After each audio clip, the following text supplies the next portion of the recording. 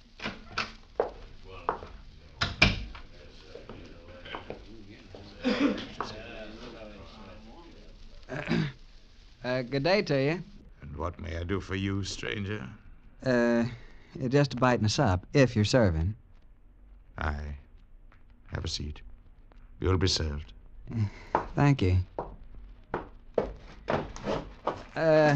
Nice weather we're having these days. It's bitter weather for Boston. Well, now maybe for Boston, but out in the country we'd call it good planting weather. I guess maybe I was mistaken in you. It is good planting weather. For some kind of trees. Trees. Well, now, I suppose you're right about that. That's so. And what kind of trees would you be thinking of? There's trees and trees, you know. Now that you ask me, You meant the Liberty Tree. And may it soon be watered in the blood of tyrants. Now, the Royal Oak of England, and God save King George and loyalty! At him, boys! Wait, stop. I didn't mean...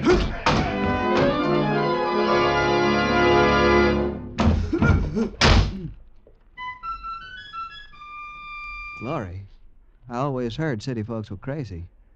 But politics must be getting serious in these American colonies when they start fighting about trees. Oh. Aye, and it is, friend. So they threw you out, too? Yes, blast them. But I want to shake your hand. Nobly done, friend. I'm glad to find another true-hearted man loyal to the crown in this pestilent, rebellious city.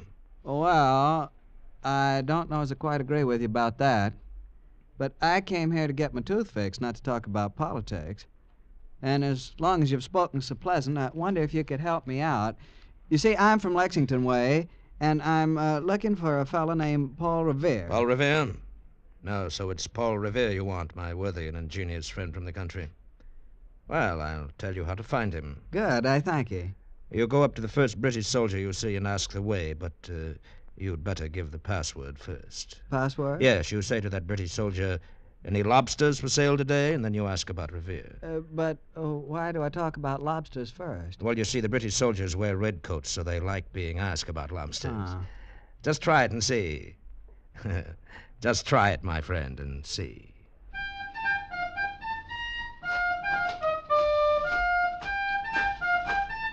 Hup, hup, hee, ho!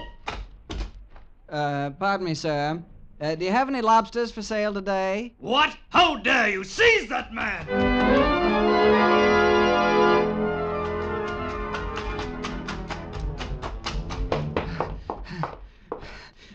Barrel.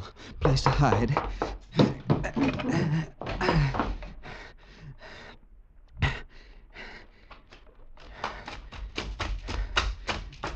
Down that way. Come on, Sergeant.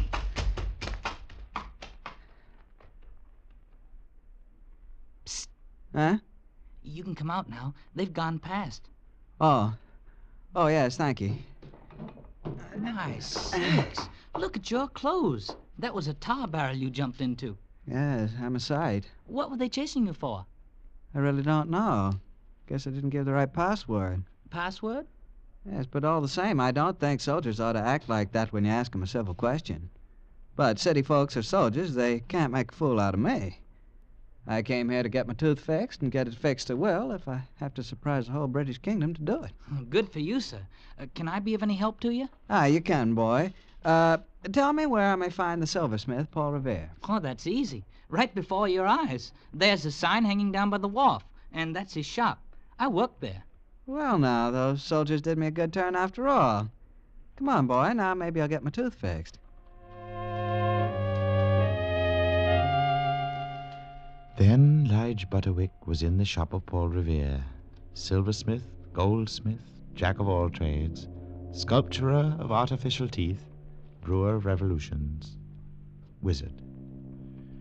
The shop itself was small and dark, with mysterious shadows lurking in the corners and the back. It was crammed full of the wondrous products of its owner's skillful hand, gold and silver objects of great beauty, prints of Boston and caricatures of the British, art boxes and bottles filling the shelves.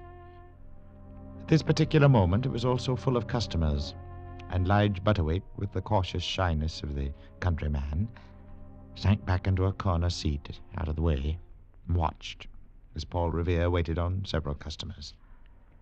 And the last of these was a grand lady who looked like an irate turkey gobbler. Oh, Master Revere, I am so disappointed. When I took the things from the box, I could just have cried. It's I whom disappointed, madam. What was the trouble? Must have been carelessly packed. Was it badly dented? No. I'll speak to the boy. No, it wasn't dented.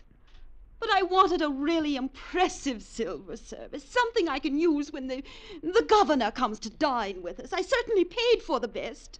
And what have you given me? I've given you the best work of which I'm capable, madam. It was in my hands for 6 months, and I think they're capable hands. Oh, I know you were a competent artisan, Master Revere, but... Silversmith, ma'am. Well, I don't care what you call it. I know I wanted a real service, something I could show my friends. And what have you given me? Oh, it's silver if you choose, but it's just as plain as a picket fence. Simple, plain. You pay me high compliments, madam. Compliments indeed. I'll send it back tomorrow. Why, there isn't as much as a lion or a unicorn on the cream jug. And I told you I wanted the sugar bowl covered with silver grapes. But you've given me something as bare as the hills of New England, and I won't stand it, I tell you. I'll send to London instead. Send away, madam. We're making new things in this country. New men, new silver, perhaps, who knows, a new nation.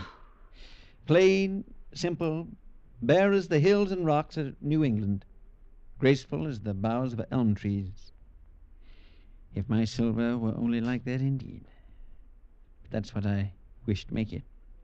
As for you, madam, with your lions and unicorns and grape leaves and your nonsense of bad ornamentation done by bad silversmiths, your imported bad taste and your imported British manners, puff, away with you. Puff, puff, puff. Why, never. Puff, I say. Oh. William? Yes, sir? Put up the shutters. We're closing for the day. William, no word yet from Dr. Warren? Not yet, sir. Yeah, what's that? Well, who are you there in the corner? Well, Mr. Revere, it is Mr. Revere, isn't it? Yes, of course. It's a kind of a long story, but closing or not, you got to listen to me. The barber told me so. The barber? You see, I'm Lige Butterwick, and it's my tooth. Here, Tooth? You'd better begin at the beginning. But wait now. Here, you don't talk like a Boston man. Where'd you come from? Oh, around Lexington way. And you Lexington? Were you there this morning? Well, of course I was. That's where the barber I Never told you mind about the barber. Were Mr. Hancock and Mr. Adams still at Parson Clark's? Well, they might have been, for all I know. But I couldn't say. Great heaven, is there a man in the American colonies who don't know Mr. Hancock and Mr. Adams? Oh, well, there seems to be me. But speaking of strangers, there was 2 of them staying at the parsonage when I rode past. One was a handsome man. The other man looked more like a bulldog. So they are still there. And the British ready to march.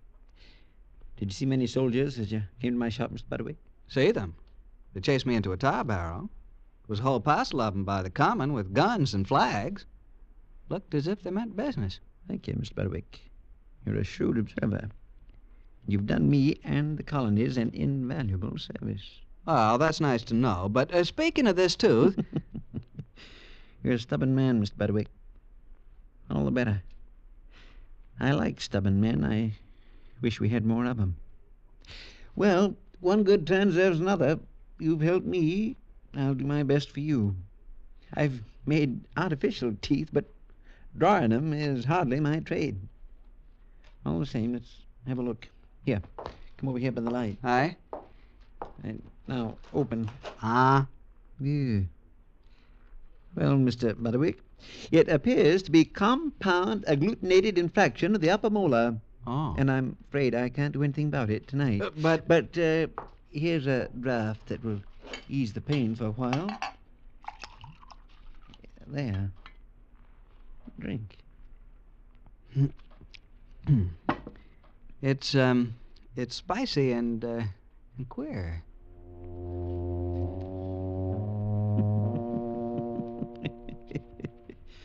Never mind. Now, you go to a tavern, get a night's rest. Come back, see me in the morning. I'll find a truth drawer for you. If I'm here. Oh, yes, you'd best have some liniment. It's a queer kind of shop you have here, Mr. Revere. Some folks think so. Say, what's in that little bottle? Where? Oh, there. That's a little chemical experiment of mine. I call it Essence of Boston. But there's a good deal of the east wind in it. Essence of Boston? Well, they did say you was a wizard. It's genuine magic, I suppose. Genuine magic, of course. And here's the box with your liniment. No, not that one. This one. Thank you. But that other little box there, the little silver one with the stars on it and the elm tree. Oh, yes. You like it? Pick it up. Yeah, mighty pretty work. Thank you. My own design. 13 stars there. See 'em? Uh-huh. You could make a very pretty design with stars. For a new country, say. If you wanted to. I've sometimes thought of it. But, what's in the box? It feels queer. What's in it? What's in the air around us? Gunpowder, war, making of a new nation. But the time isn't ripe yet. Not quite ripe. You mean that this here revolution that folks keep talking about? Yes. In this box? Glory be. Master Revere, it's come. The message from Dr. Warren. William, my riding boots. Now hurry, I must be off. Sorry, Mr. Butterwick, but I must rush. Take your liniment and come back tomorrow. Oh, yeah, thank you, sir. I'm back tomorrow. I'll help you. Yes, Good day, sir. Good day. It wasn't till Lige Butterwick was alone in his room at the tavern where he was to stay the night that he realized what he had done. In the bustle and haste of leaving Mr. Revere's shop, he had picked up the wrong box. Instead of the box of liniment, he held in his hand the little silver box with the 13 stars upon it.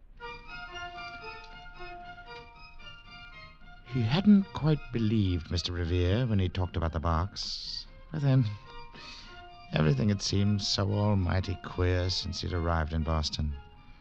And his tooth ached, and his head felt light, and he, being human, was curious. He looked for a keyhole, but there was none. The box wouldn't open. He shook it. Suddenly, it felt warm, as if there was something alive inside it. He held it to his ear.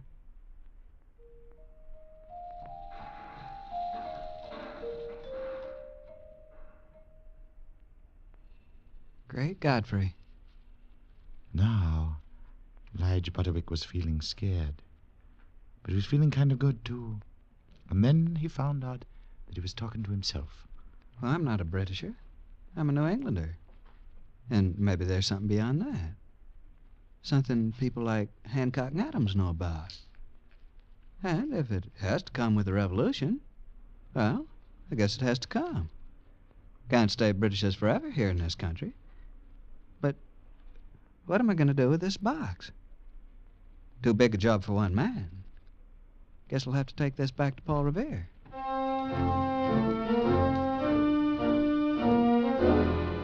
First, he went to the little shop on Clark's Wharf, but it was closed up tight. And it was a while before he could rouse anyone. Then it was the boy William who opened the door. Oh, it's you. Well, Master Revere isn't here. But I've got to find him. Can you tell me where he's gone? Why do you want to know? Got something for him. He needs it. You wouldn't be a spy for the British now, would you? A spy? Me? Well, then what is it you got for him? This box. Little silver box. Took it by mistake. Think it's important. The box? By the flag, it is important. But he's gone. Gone to warn the Patriots that the British are coming. Which way, boy? Which way did he go? Across the river, to Charlestown. All right, thank you, boy. I'll be following.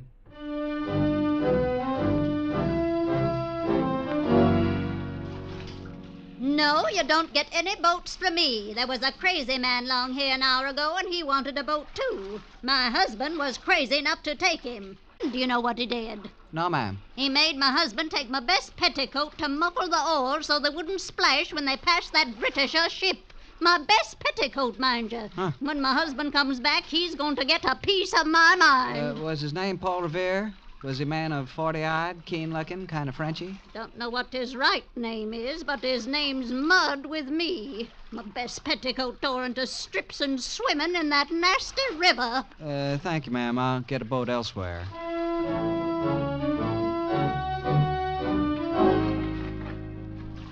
Mr. Butterwick, sir, be careful. Your rowing is right under the stern of a British man-of-war. Don't worry, I see it. Please, Mr. Butterwick, shh. Ahoy there! What's up, Mr. Christian? I guess not. Thought I heard a boat. Be careful, Mr. Butterwick. All right, boy.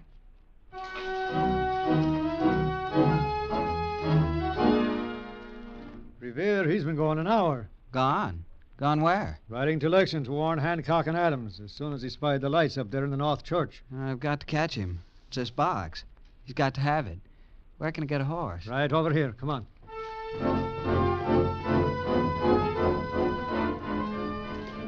Out through the darkened streets of Charlestown he rode, on into the black of the countryside.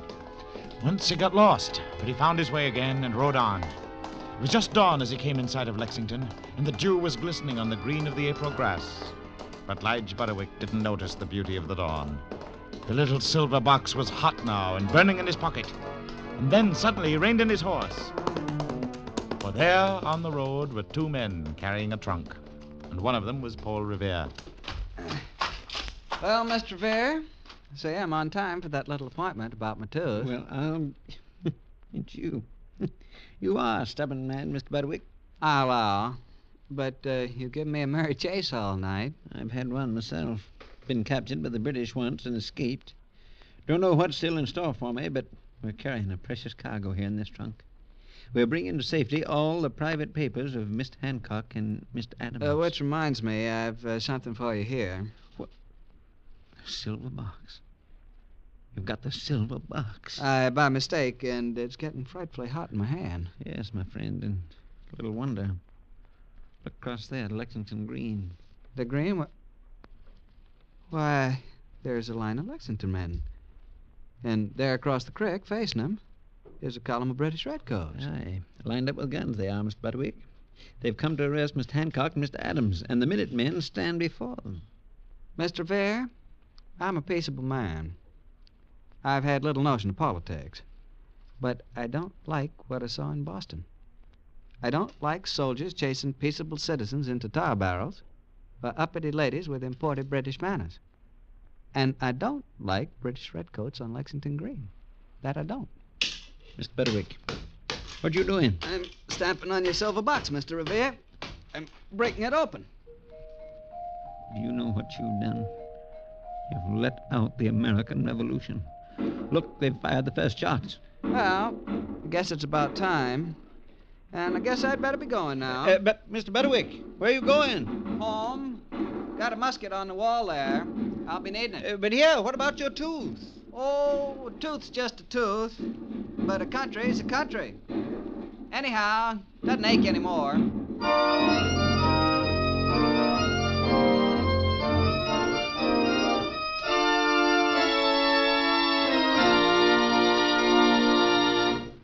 Escape, produced and directed by Norman Macdonald, tonight brought you A Tooth for Paul Revere by Stephen Vincent Benet, adapted for radio by John Dunkel, and featuring Harry Bartell as Lige Butterwick, Parley Bear as Paul Revere, and Barry Kroger as the narrator. Special music by Ivan Ditmars. Next week. You are deep in a fabulous cavern in a mountain, surrounded by a horde of angry natives from a lost world, held at the mercy of the most beautiful woman in the world, the terrible queen called She.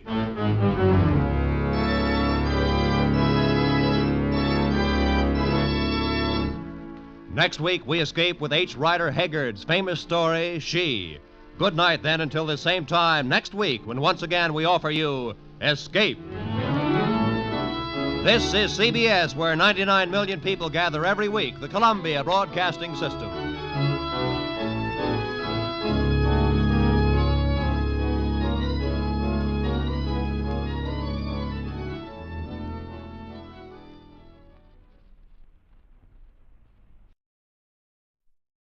Fed up with the everyday grind? Tired out from the summer heat? Want to get away from it all? We offer you Escape. Escape, designed to free you from the four walls of today for a half hour of high adventure. You are deep in a fabulous mountain cavern, surrounded by a horde of menacing natives from a lost civilization, held at the mercy of the most beautiful woman in the world, the terrible queen called She.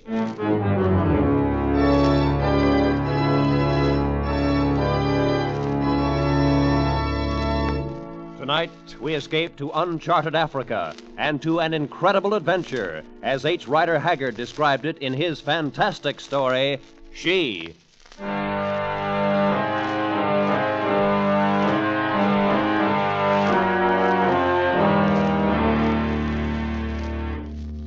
In those days, I was a professor of archaeology at Oxford. And though this may account for my being able to understand some of those strange events which occurred later, it was in no respect the reason for my becoming involved in them. No, the real reason was unbelievably simple. I walked through the caves of the dead in the terrible and ancient city of Kor, crossed the awful abyss, and looked upon the flame of life, only because I was one of the ugliest men in England.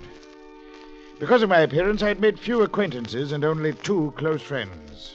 Roger Vincy first, and following his death, his son, Leo, whom he left behind. And it was that friendship which brought Leo Vincy to my chambers off the quadrangle. Late in the evening of the day he became 25 years old. Today was the first I knew of it, Holly, when the attorneys called me in. Yes? They said Father instructed them the week before he died to give me the letter and this little bronze chest on my 25th birthday. It's strange. I mean, the chest. Designs on the lid show Egyptian influence. It must be very old. Well, according to Father's letter, it contains something over 2,000 years old. Really? Must have considered it rather important. He's closed the cover with a lead seal. Yes, so I see. At any rate, Holly, the letter doesn't tell us much. Suppose we see what's inside. All right. I have a geology hammer here somewhere, my boy. Here we are. And a chisel. Now, you hold it in place on the table here. Uh-huh. Go ahead. All right. There, it's pulling loose. Yes. I did it. Well, here goes. What the devil is that? Why, it's a clay tile, an old Egyptian writing tablet. Yes, it's the kind used about the time of Nectanebes, around 340 B.C. But the writing on it, it's not Egyptian. It's Greek. Yes, and parts of it are broken away. Oh, it'll take some time to translate this, Leo. But Father apparently did it, Holly, according to this paper. Listen, here's his translation. Read it. I, Amenotes, wife of Callicrates, say this to you, my son. Forced to escape the wrath of the great Nectanebes. I thought so. Your father and I fled southward across the waters and wandered for twice 12 moons upon the coast of Libya. That's the old name for Africa, you know. That faces the rising sun. And there by the mouth of a river where stands facing the sea a great mountain carved like the head of an Ethiopian. What is it? Nothing, Holly. Huh? It goes on. Following the river, we soon fell among... There's a row of asterisks That here. must be one of the places where the tile's broken. Go on, my boy. To a hollow mountain where a great city once stood, and to the terrible caves of which no man had seen the end, and to she who must be obeyed. She who must be... What's wrong, Leo? I don't know, Holly. There's something familiar about that name, but I've never heard it before. Strange. Well, come on. Get on with it. She who must be obeyed, who did lead us by awesome ways to the place where the great pit is, whose voice is like thunder. And she did show to us the rolling pillar of life, and did stand in the flames. And she spake unto my, and there's a large fragment missing here. Oh, for heaven's sake. There isn't very much more. Picks up, carried far away on the ships where I gave birth to thee, and came hither to Athens at last. So I say to thee, by these things which I have told, seek out this place, nor stay thy will until thou hast the secret of life for thyself. Sit then on the throne with the Pharaoh. And that's all, Holly. Now, what's it all about? Leo, if your father knew, he kept it to himself. I don't know. It's all very strange. Yes. Oh. Well, we'll know as soon as we reach the place. I was hoping you'd say that. If you decided not to, I think I should have had a try at finding it alone. I can't do anything else, Holly. It's more than curiosity. It's almost a compulsion. There's such a familiar feeling about all this. Even that mountain, Holly, shaped like the head of an Ethiopian. Yes, what about it? Well, off and on, ever since I was a kid, I've dreamed about a mountain like that. But why, Holly? Why should I?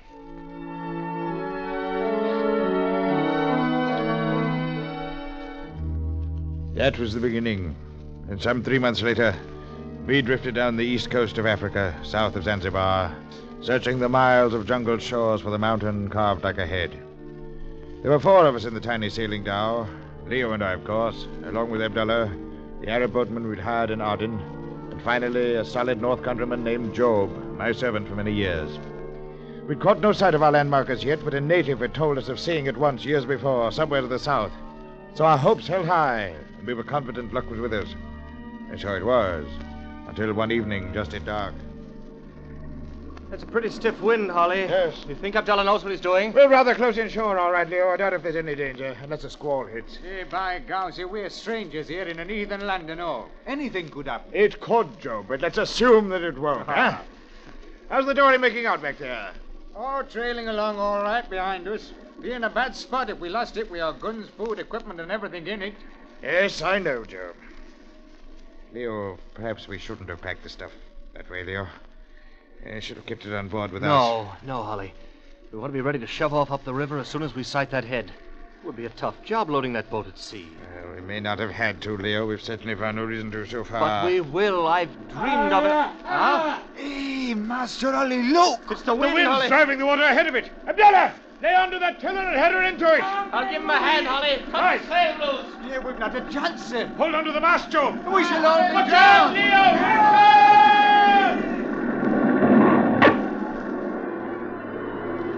The great wave plunged over us, tore away the dory, swamped the dhow beneath our feet, and hurled us headlong into the foaming sea.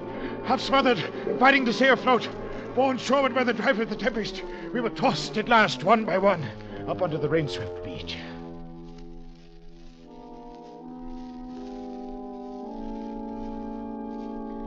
The calm dawn found us huddled together on the sand at the fringe of a dark and forbidding jungle.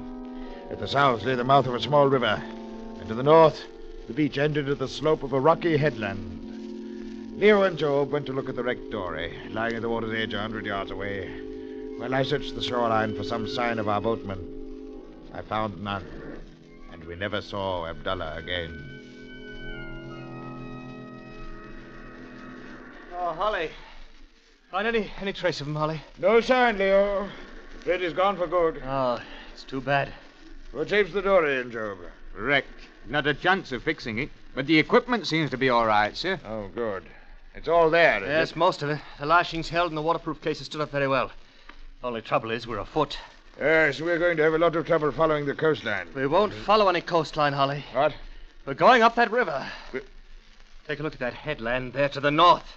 It shows up better from the wreck, Holly, but with the sun coming up now, you can see it from here, too. Why, gum, it's shaped like a human head. That's it! That's the landmark! Right, Holly. And that's the river Colocrates followed with his wife, the same one we're going to follow. Oh, but Leo, with the boat gone, we shall have to break trail through that jungle and follow that riverbank. Yes, we'd better get started. Look, gentlemen, why can't we just stay here and try to signal some ship? No, there's not much chance of it, Job. They stay pretty clear of this coast. But anyway, this is what we've been looking for. I don't really know what we are looking for, Leo. It's been more than 2,000 years since Callicrates went up that river. And things must have changed a great deal by now. Holly, that carved head up there in the mountain. It looks exactly the way it always did when I dreamed about it. It's incredible. I've got a strange feeling that whatever Colocrates and his wife found back there in the jungle will still be waiting there today.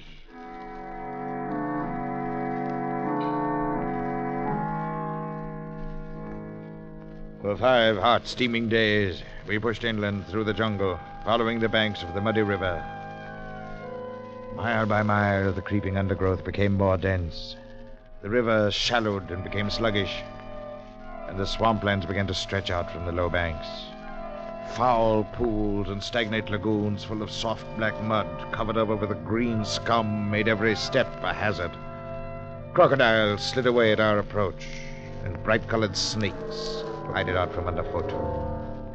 Mile after mile, we forced our way through those evil swamps, each mile more difficult. And finally came the morning of the 6th day. Oh, I don't know, Holly. If it gets any worse, we'll never make it. Excuse me butting in, gentlemen. But Yes, Joe. I say we should turn back. Oh, no, Joe. We've spent 5 days getting this far. It'd be a shame to waste it. It's just the way I feel. We'll keep on as long as we can. Oh, what, Leo? Oh, I don't know. I stumbled over something in the mire. Here, take a look at it. It's a rock. Look. Yes. It's a square stone. It's been hand-cut. There's another. It's a section of an old wall of some Sort of a dike. That's it, Holly. A long time ago, the river was held between stone dikes along here. Like a sort of canal. It's possible. That might account for the swampland. The dikes gradually fell to pieces, and the river spread out through the jungle. Of course. And, Holly, there could be only one reason for building them. So that boats or barges could come in from the ocean to some kind of a city. A city, gentlemen. Why don't we turn back while we That's can? it. City. It had to be a long time ago. Centuries ago, It Leo. could still be there, Holly. This place has never been explored. Nobody would ever try to come through these swamps. It may include us if it keeps... Job, what's the matter with you? He must be... Oh, look! Natives. Ah. Where the devil did they come from? I don't know. Ooh, strange-looking brutes. Look at those clothes they're wearing. Yes. I've never seen any quite like them. Except in... Hey, Gop.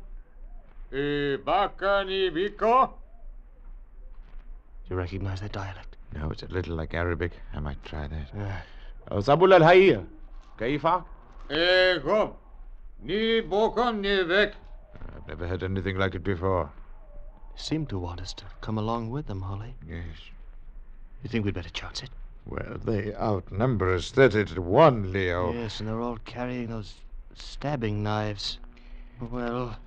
Baka Zedango. Well, hang on to your guns. They don't seem to know what they're for. Let's go.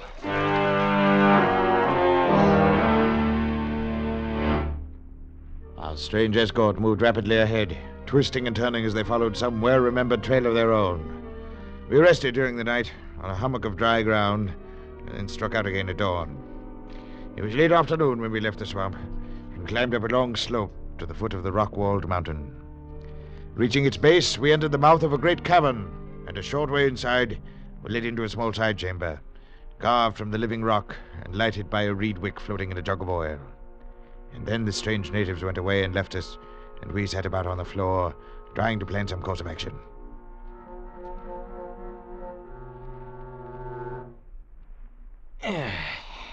Oh, dear. Ah. How long do you suppose we've been here, Holly? Close to 2 hours, I'd say. Yeah. Must be dark outside by now. Holly, do you have any idea what race they belong to? They're not like any other natives in this part of Africa. Oh, I've seen people much like them in some of the villages in southern Egypt, Leo. But I don't know any more about it than that. They wear those odd tunics, too. Cotton or linen, I suppose. Those bronze headbands. Must have been out of contact with the rest of the world for centuries, Holly. Heathens, that's what they are, and up to no good so far as we're concerned. That's You what may I be right, think. Joe, but I still want to find out about the other things Eminartes wrote on the tile. The city of Kor and the pillar of fire, and she who must be obeyed. We found the caves, at least. No, I can't see anything so terrible about them. Perhaps we haven't seen everything the cave... Oh, well.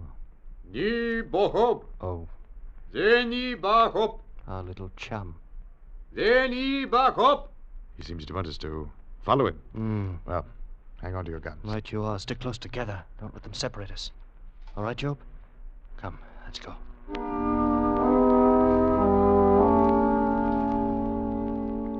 Our strange guide led us along the twisting, branching passageways, lighting our way with a flaming torch that threw weird shadows on the walls of solid rock. Now and then we passed side chambers lined with long rows of stone slabs. And then I saw that each slab held the sheeted figure of a human body. And I realized these caves were one vast crypt filled with the mummified bodies of some vanished race. Gradually, as we moved on, a most remarkable sound began to grow louder, made up of the guttural voices of a crowd, the throbbing of drums, and the moan of some strange musical instrument. Suddenly, the narrow passage opened out into a great hollowed cavern where natives danced and postured in the eerie glare from 100 huge torches placed about the walls. I stared in amazement, for the torches were flaming mummies tied upright to the posts, and the guide had lighted our way through the passages with a human arm. Nebok, Borg Jane. I think he means for us to walk toward that platform in the center. Yes. There's a pit of coals burning in the top of it. Nebok. Yes, come on. Watch it, Holly. I don't like the looks of this. All right. Keep your gun handy, Leo. Stay right with us, Joe. Yes, they look anything but friendly. If anything starts, try to get on the platform. They've got no weapons except those stabbing knives, remember. Yeah. Here we are. Now what? The barn nivet. It's quite some fire they've got built up. I can't understand what they mean to do. Job! Look out, Holly! They've killed Job! The devil's back against the wall, Leo. Pick up. Watch it, here they come. All right, you. Stab Job without a chance there. One on your left. Holly, let's try for the free.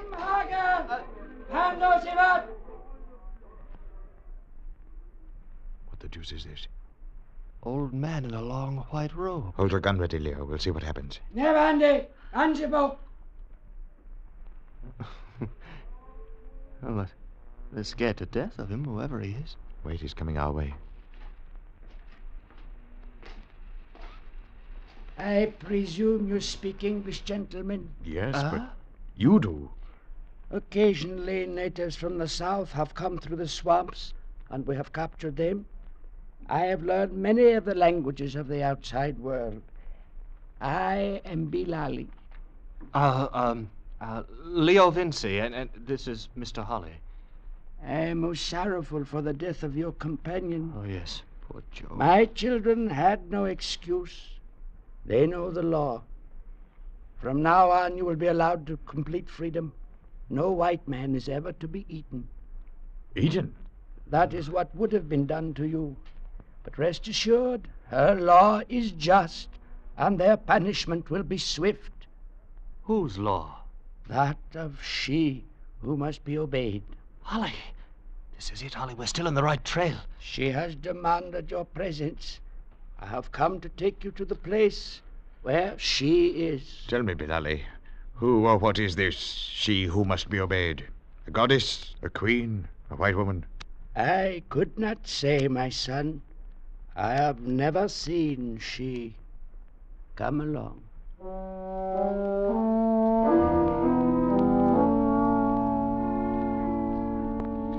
Again through those tortuous passages, two of us now, with kindly old Bilali leading the way, until he left us alone at last in a large chamber hung with brilliant-colored silks, fitted with soft divans, and lighted by crystal lamps. We stood there several minutes, not speaking, wondering, when suddenly the curtains across the doorway parted and a most amazing figure stood before us. It was swathed in folds of filmy white draperies, with soft, gauzy veils covering even the face and hands. I bid you welcome to the city of Kor, Callicrates and friend of Callicrates. I'm not Callicrates. I'm Leo Vinci, and this is my friend, Mr. Holly. Leo Vinci. Vengeance. No matter, you will understand. Are you? I am she. You must forgive us if we find it difficult to understand this. What is all this? These caves, the natives. What is Kor? Kor is a great city that rose up and then died many thousand years ago. These are the caves of Kor. The city itself stands farther on, in a huge crater at the heart of the mountain. Are you a descendant of Kor? I came from another place, far away, and Kor was dead long before I found it. The natives know me as a fearsome figure in white, and they obey me. They have never seen you? No, Holly. Not one of them has ever seen behind these veils. It's amazing to think that Callicrates must have been here in this same place over 2,000 years ago. 2,287 years ago. Callicrates died in this very chamber. You speak as though you saw it happen. I did see it happen. I killed him. But you couldn't. That was over 2,000 years ago. Yes, and at that time I had been here in Kor for more than 500 years. Impossible. How do you know? You haven't seen me. But then you claim to be immortal. Yes, as he could have been had he stepped with me into the flames of life. As you can be, my Callicrates, if you so choose. I hope you'll forgive me, but I can't believe anything so fantastic. Is it proof you need? Proof that I once did an evil act in anger and paid for it by waiting alone through all these centuries? Proof that my waiting is ended now? Then look upon it behind this curtain. A mummy. A mummy like those out in the caves. But look at the face. Leo, it's you. That's you lying there. That is the body of Callicrates, whom I loved, and whom I killed in anger when he refused to leave her and stay with me to become immortal. His wife Aminaertes fled across the mountains and later gave birth to his son, your ancestor. Then, Leo, that clay tile has been handed down in your family for over 20 centuries. I have paid for my sin, and I have waited, knowing that someday my Callicrates would be born to me again, would come back to Kor and find me. It was as though I had to. I dreamed of that carved mountain before I'd ever seen it. And your name, she who must be obeyed. It struck some chord in my memory the first time I heard it. It is your heart that must be obeyed now, my beloved. The decision is yours whether to leave me once again now that you have found me, or to walk with me into the pillar of life, to love me and to become immortal. Yes. I feel somehow that this is the ending of something I've been moving toward all my life. Leo. But it isn't possible. Immortality. And how can you love someone you've never seen? Then you shall see, my beloved. I've worn these veils for you, and for you I... Look. Oh. The soft veil slid off from her shoulders, and she stood revealed before us, the most beautiful woman the world has ever seen. Will you leave me now, my Callicrates, or come with me to the flame of life? I'll go with you anywhere. Anywhere.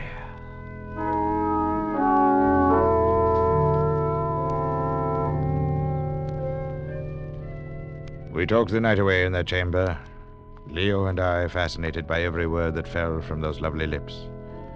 She talked of the hidden knowledge of ancient lands, sang softly of her thoughts in rhyme, and spoke once again the words of long-dead poets, forgotten by the world.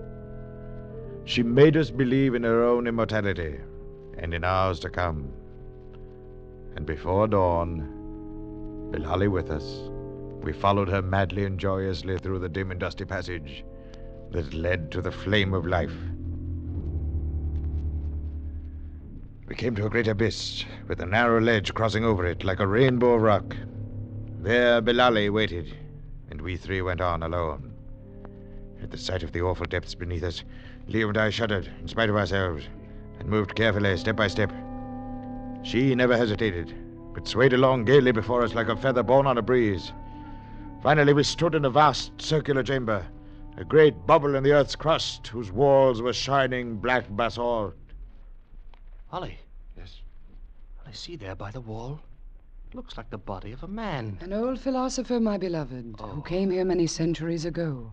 He sat and watched the flame and could not decide whether he should become immortal. Finally, he died. And you? Have you never regretted becoming immortal? I could not have waited for Callicrates, Holly, had I not been immortal. But you, Leo, perhaps you have doubts. Immortality will not even be long enough with you. Where is the flame? Listen. Even now it approaches. It advances and then retreats, a never-ending cycle of life. It has moved along its path through this cavern since the beginning of time. Holly, look! Do not fear it, beloved. See, this time I will step into the flame alone. And when it comes again, you may join me. It's like the fire of the sun and the dust of 1,000,000 diamonds. As the great and terrible pillar of flame approached, she threw off her veils and opened her arms to it, and the eternal fire flowed over her.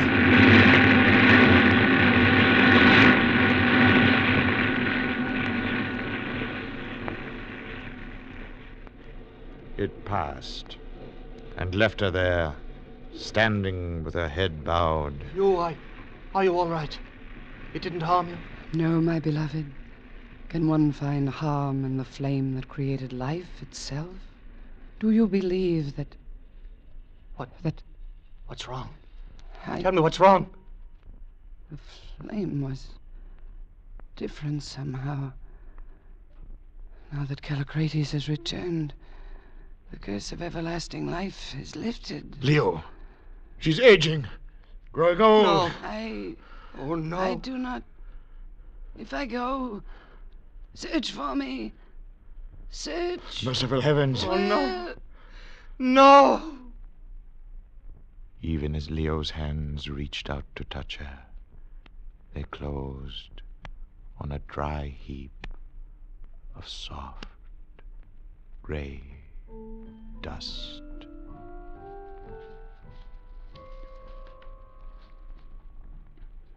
I knew now that neither of us would step into the flame, and I knew we would spend our lives searching through the world for she. I seemed to hear in my mind once again words she had spoken in those glorious hours the night before. I knew that Leo was hearing them too, and that neither of us, so long as we lived, could ever forget that lovely voice. Nay, not in Kor, but in whatever spot, in town or field, or by the insatiate sea, men brood on buried loves, or unforgot, or break themselves on some divine decree, or would o'erleap the limits of their lot. There, in the tombs and deathless, dwelleth she.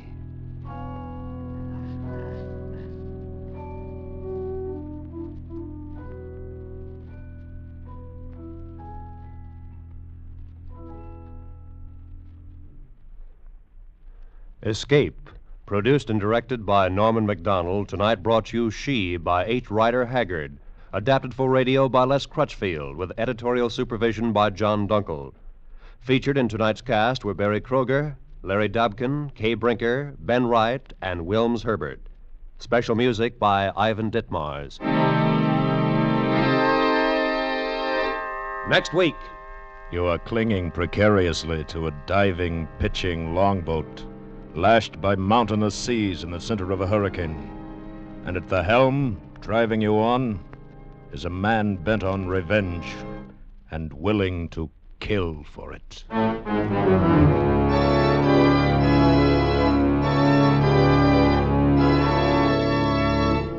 Next week, we escape with F.R. Buckley's exciting story, Habit. Good night, then, until this same time next week, when once again we offer you Escape.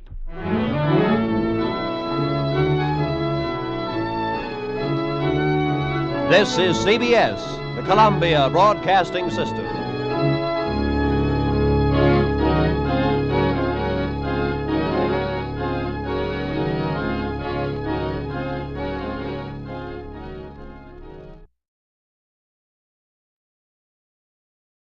Fed up with the everyday grind? Tired out from the summer heat? Want to get away from it all? We offer you Escape. Escape, designed to free you from the four walls of today for a half hour of high adventure. You are clinging precariously to a diving, pitching longboat, lashed by mountainous seas in the middle of a hurricane. And at the helm, driving you on, is a man bent on revenge and willing to kill for it.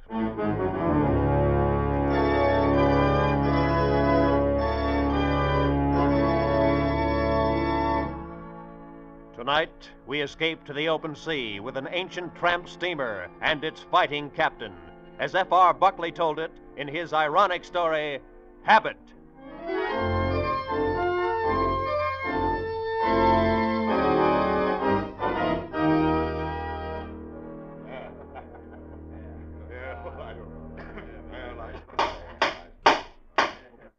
Very well. The court has no more questions.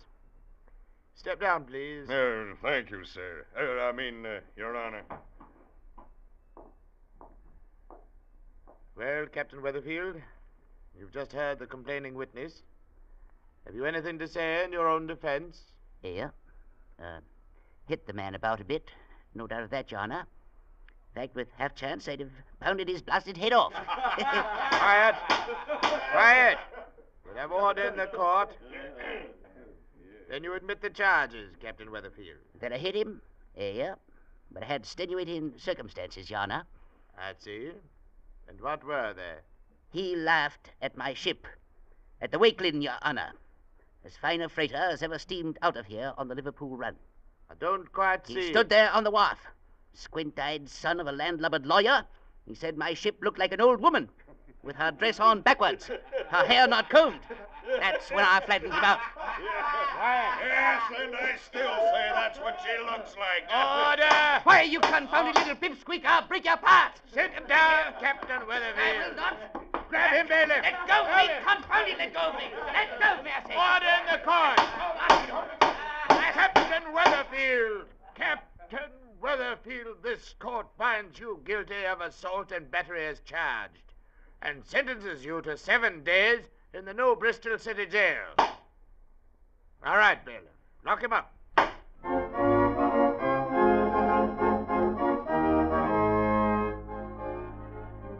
And that's the way it started, with the captain getting 7 days in the New Bristol jail. Yeah, but it went a whole lot further before it was over. Yeah, it was like a bolt of chain lightning that may take a dozen strange turns or more before it finally strikes home. And, actually, of course, the Wakeling was a funny-looking old scow. She'd had 30 years in the North Atlantic with never a part being replaced so long as there was some way of patching it up. Yeah, she was a regular joke of a ship. That is, to everybody except Captain Weatherfield.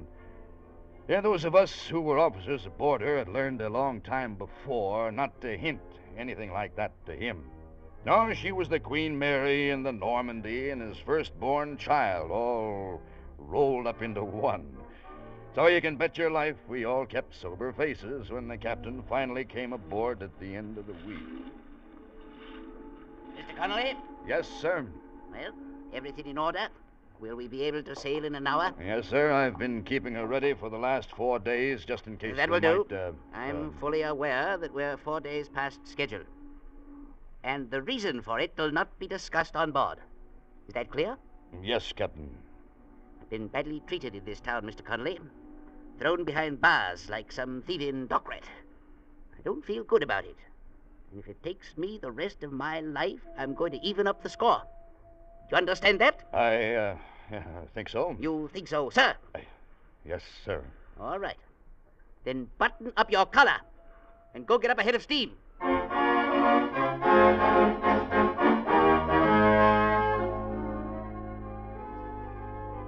And so 3 days later, we were plowing through a heavy sea 580 miles out on the Atlantic. The spray was freezing in the rigging. We were flirting with the fringe of a northeast hurricane.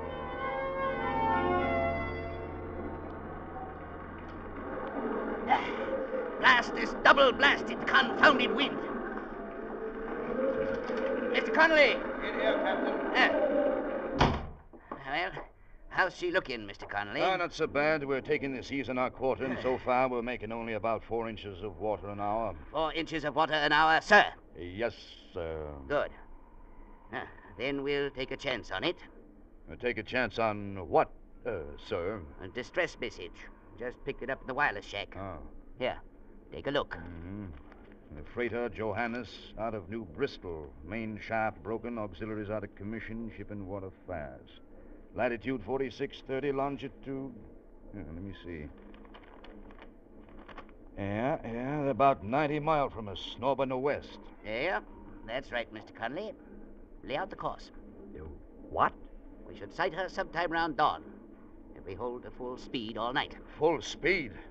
Dead into a hurricane? Why, the Wakeland would fall apart in 2 hours. I doubt it. She's a good ship. Lay out the course. Yeah, but the Johannes is right in the main shipping lane. Somebody else is bound to pick her up before morning anyway. Mr. Connolly, we can hope not. What do you mean, hope not? Evidently you didn't notice her registry, Mr. Connolly. She's out of New Bristol. Well, what of it? That, as you may recall, is the town that threw me into jail. Gotten all the papers. Like as not, my daughters up in Maine have probably read about it by now. I'll not have them thinking their father's a man who does nothing but go around punching people in the noggin. All right, but what's it got to do with this? I'm going to be alongside the Johannes before anybody else is, Mr. Connolly. I'm going to rescue every man aboard her. Then I'm going to take them back to New Bristol and get a public apology out of that town. And I'll see that that gets in the papers, too. I've never heard of anything so crazy I in all don't care my what you've never heard of, Mr. Connolly. Lay out that course now before I get mad. Decide to punch somebody's blasted head off.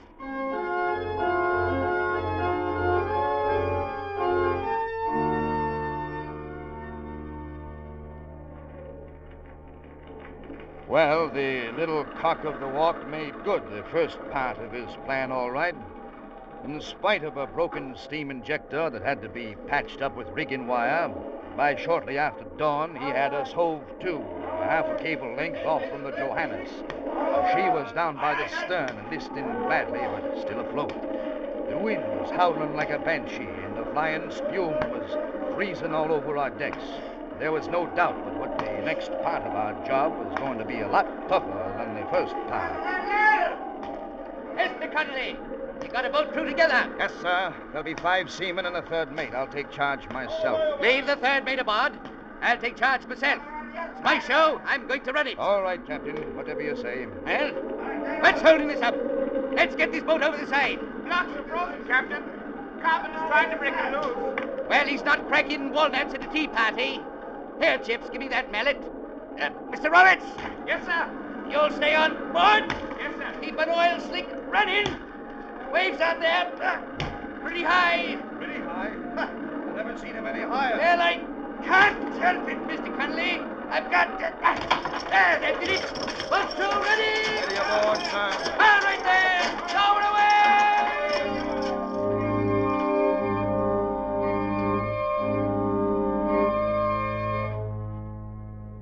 For the 7 of us who went overside in the longboat, that command was the beginning of a nightmare. If things had been bad up on the Wakeland's deck, they were 100 times worse down there in the very midst of that smashing, that tumbling maelstrom of water and wind. A continuous driving spray was torn from the wave crests and froze solid on the gunwales and the boat seats and on our faces. One man bailed constantly while the others pulled away on the oars with bleeding hands. And even then, we were never far from foundering. Captain Weatherfield sat in the stern and shouted orders none of us could hear, but we could see his face, and that was enough to keep us at it. With a halo of sheet glass around his sou'wester and his gray beard turned to a frozen mass of jumbled icicles, he looked like Neptune come to life, or maybe even more like the devil himself.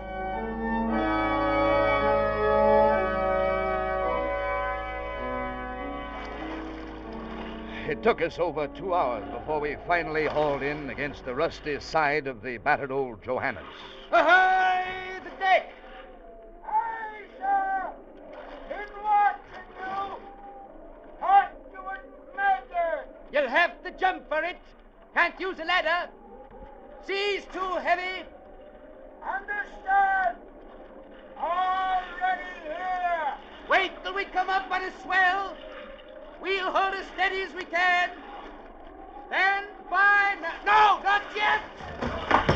Good Lord, he fell on the gunwale. Blasted fool told him to wait. He smashed in his chest. Why, it's the captain of the ship. Then he had no business jumping first anyhow. Haul him aboard, Mr. Conley. Get him out of the way. All right. Ready on deck? Aye, sir. All right, there. Steady. Now! Good. Stow that man aft there. On deck. Wait for the swell. Wait. Now! Get him, Connolly. A blast to sea. You on deck. Jump now! Wait. You men help him off there. Here comes another. Catch him. Haul him in, Connolly. Good. Back horse, you. Stand by. Fore and aft side there. Here comes another one. Hold her steady. Keep one oar against the side there. Anybody else up there, mister? No, sir. 6 of us. Others lost overboard last night. All right, then. Back off the oars. You there, Polano. Get a hold of that oar. He can't do it very well with only one arm, Captain. What do you mean, one arm? He broke his arm a couple of minutes ago when we bumped the side. Then give him a bucket. At least he can bail. All right, let's go.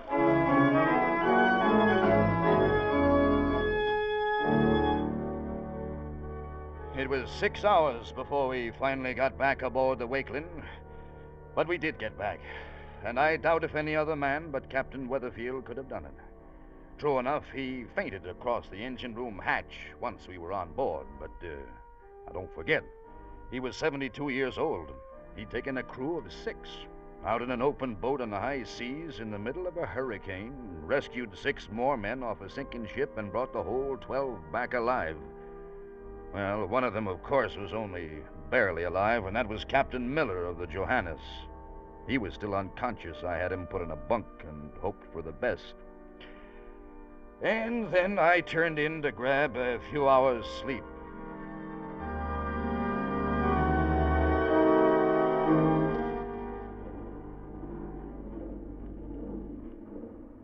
I guess it was sometime after midnight when the third mate called me.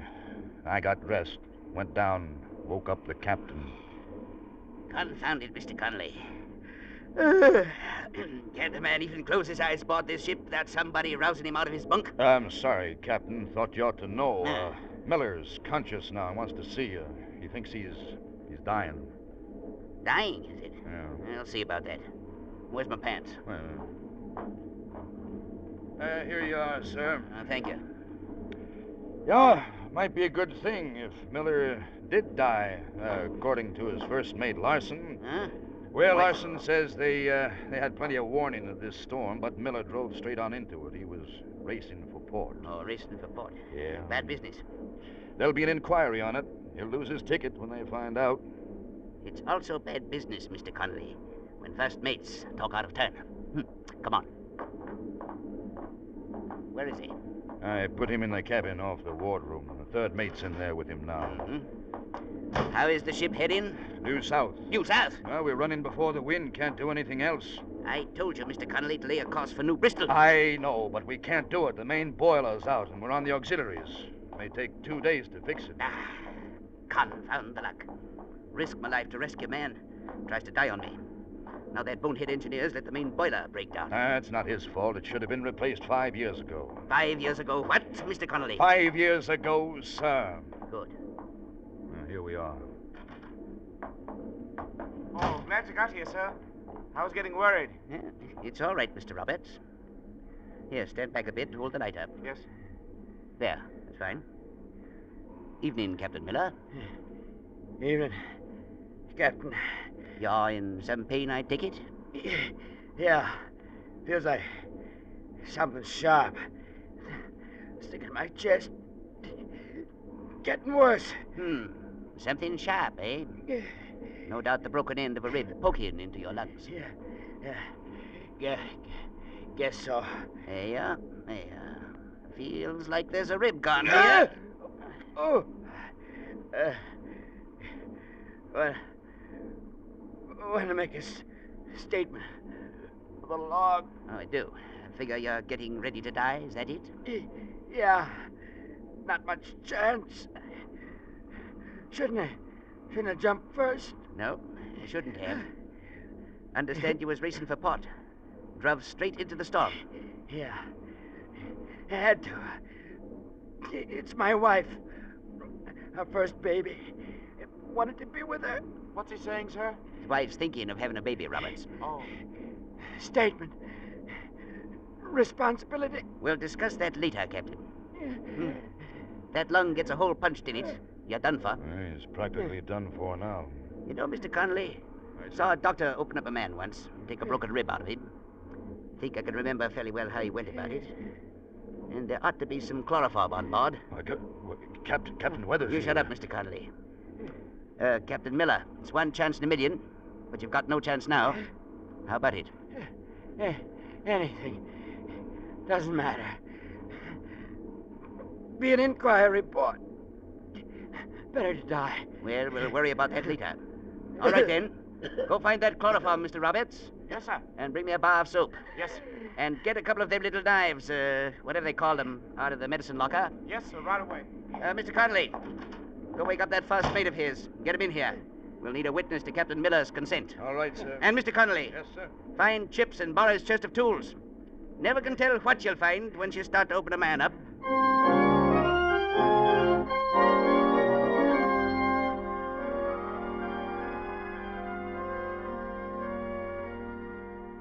In 10 minutes, we had everything ready. Larson signed a statement, swearing that Captain Miller had agreed to it. And the third mate, with his face white as a sheet, stood at the head of the bunk, dripping chloroform onto a towel and holding it over Miller's nose and mouth. I held the light in one hand and kept the other on the patient's pulse, while Captain Weatherfield rolled up his sleeves and started in on a major operation that he'd thought he'd seen some doctor perform once.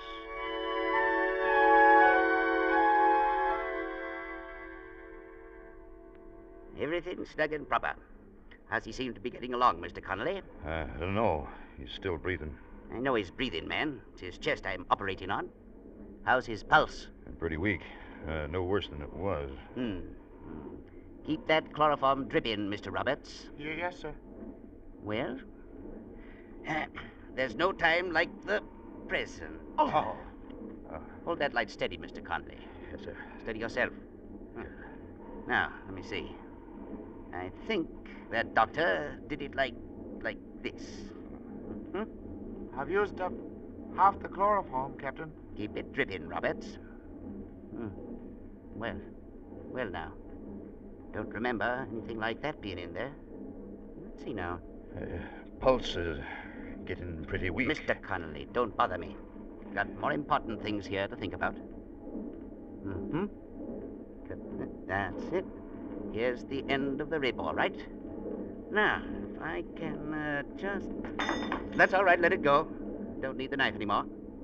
Confound it, Connolly. Give me a little more room to work in. Cabin's small enough stairs. Captain, his pulse has stopped. No, it hasn't, Mr. Connolly. Now, where the devil doesn't that rib come loose when I... It's no use, Captain. He's dead. His heart stopped beating. Mr. Connolly, don't stand there. Try to tell me his heart stopped when I can see it beating right now. Mr. Larson. Yes, sir. Would you look at that tool chest behind you? See if you can find me a pair of pliers.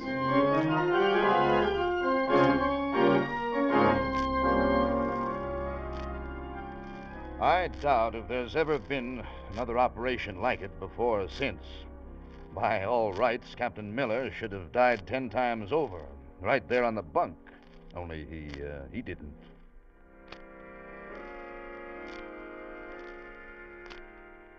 He was unconscious for 48 hours. But on the 5th day, he was sitting up on a deck chair and cussing because somebody had slung his broken rib overboard instead of saving it so he could whittle out a letter opener.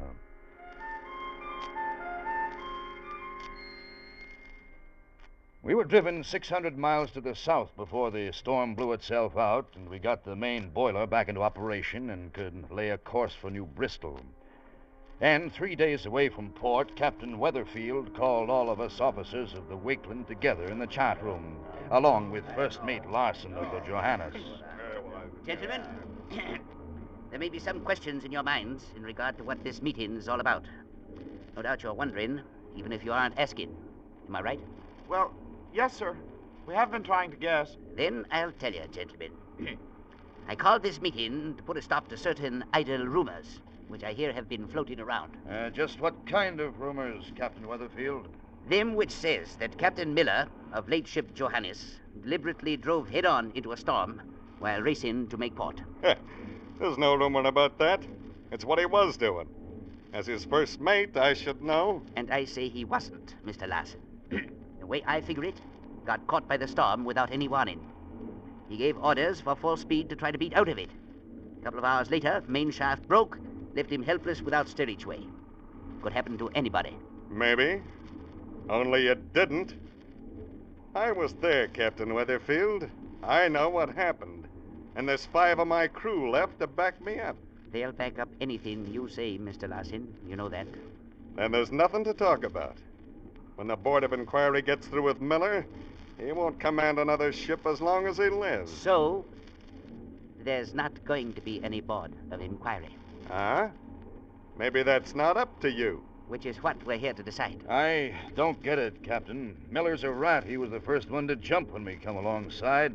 Anything that happens to him serves him right. Now, why should you stick up for him? My personal opinion of the man has nothing to do with this, Mr. Conley. I say there'll be no Board of Inquiry because it suits my purposes that there be none. And just what are your purposes, Captain? I drove my ship 90 miles off her course in a hurricane, risked my life in an open boat, just for one reason, Mr. Larson. Because I knew you were registered out of New Bristol. Ah, so that's it. Aye, Mr. Conley, that's it. I operated on a man, saved his life just so he could stand up alongside of me, have our pictures taken for the newspapers. I get it. So, you don't want some messy Board of Inquiry throwing scandal in the story of your noble rescue on the high sea, huh? You want to be a blasted hero. Mr. Larson, being a hero has got nothing to do with it. But I am planning to get a public apology out of the town of New Bristol.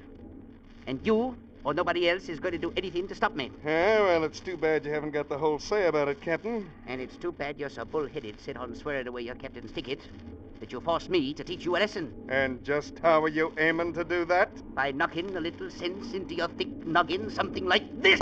Oh, so it's a fight you're after, all right. Come on, Captain, teach me a lesson. All right. Show him the one you learned in Shanghai. I'll teach you all right. You got it, Captain. Get up, Mr. Larson. I'll get up, all right. Look out. He's got a pair of dividers. So you tried to stab me, would you? Well, Larson, what about it? All right, I'm through. There going to be a Board of Inquiry? No. I'll back up anything you say. Good. What about the rest of you? Anything I say go? Yes, sir. All right, then. Get back on watch. What do you think this is, a peaceful harbor of a Sunday?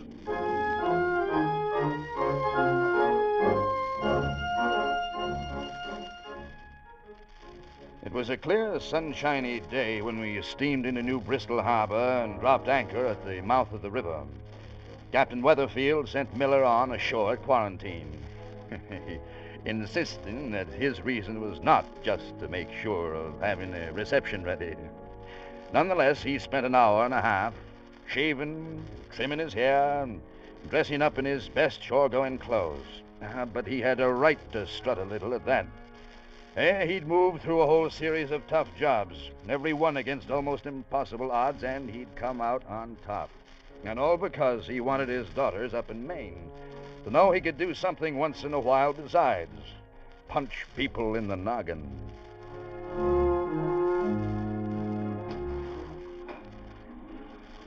It was mid-afternoon by the time we finally rowed ashore in the longboat, and a good-sized crowd had assembled on the wharf. And when we got in close, we could see Captain Miller waiting by the landing, along with a regular reception committee, all dressed up in striped pants and top hats like a bunch of foreign diplomats. And the head man of the whole layout was the same judge who'd given the captain 7 days in jail. Easy now, Mr. Conley.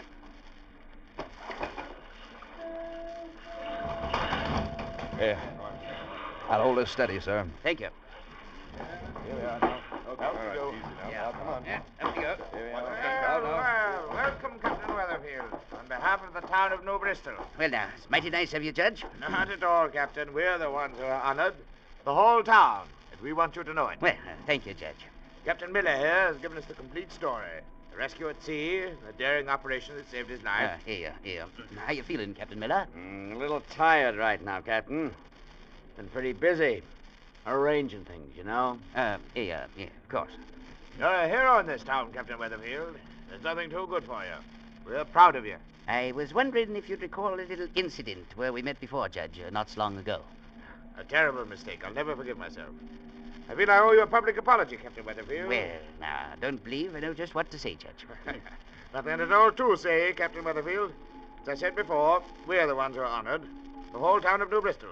And all of New England, too, by Jove. Once those reporters get their stories on the wire. Reporters, eh? Well, now, that's going to too much trouble, Judge. Oh, not at all, Captain, not at all. They'll be wanting an interview with you, you know. We've had quite a time keeping them off this long. Well, you're a hero, man. Don't you realize that? I only did my duty, Judge. The New Bristol needs more men who only do their duty, Captain Weatherfield. Mighty nice of you to say so. When I recall the way you were treated here a few weeks ago, Captain, well, all I can do is to ask your forgiveness publicly. I suspect that might be arranged, Judge. I'm not a man to bear a grudge. A fact which your actions have proven, sir. Them there fellas with the cameras, are they reporters, are they? Oh, yes. Yes, indeed, Captain. Well, of course, they're photographers, really. They're taking them pictures to print in the newspapers, are they? That's right, Captain. They'll be seen by people all over the country. Suppose we might walk over that way?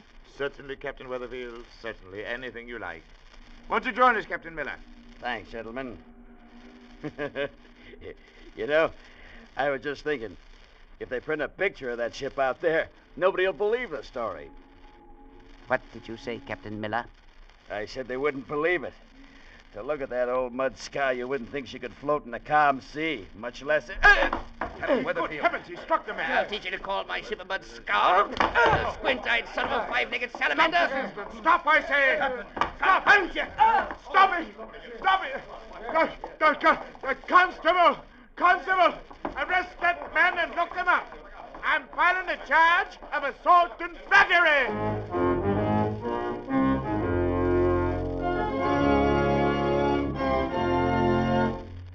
Escape, produced and directed by Norman Macdonald, tonight brought you Habit by F.R. Buckley, adapted for radio by Les Crutchfield, with editorial supervision by John Dunkel. Featured in tonight's cast were John Daner as Mr. McConley and Louis Van Rooten as Captain Weatherfield, with Wilms Herbert as Captain Miller, Barry Kroger as the judge, and Bill Boucher as First Mate Larson. Special music by Ivan Ditmars. Next week. You are making your painful way over the great India desert, alone and dying of thirst, while behind you, pursuing you, are the fanatical Kafirs, who once bowed to you as king, and now call for your life.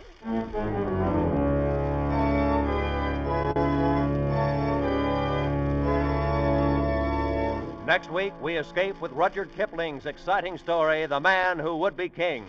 Good night, then, until this same time next week, when once again we offer you Escape. This is CBS, the Columbia Broadcasting System.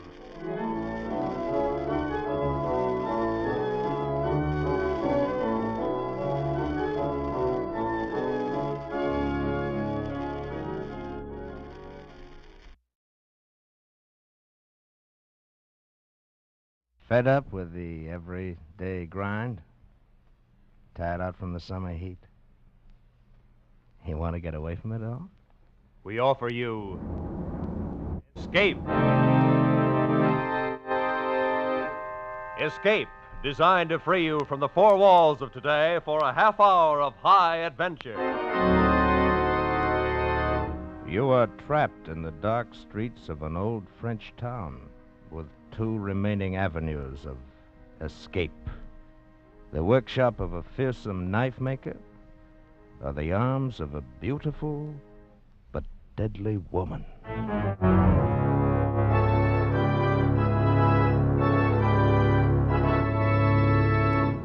Tonight, we escape to the south of France and to the manhunt of a master criminal, as Vincent Starrett told it in his unusual story, The Fugitive.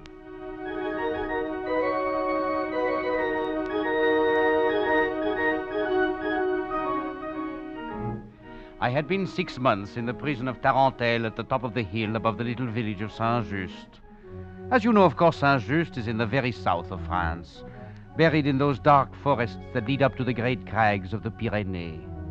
I was enjoying this enforced hospitality after having been convicted as a thief, and quite rightly so.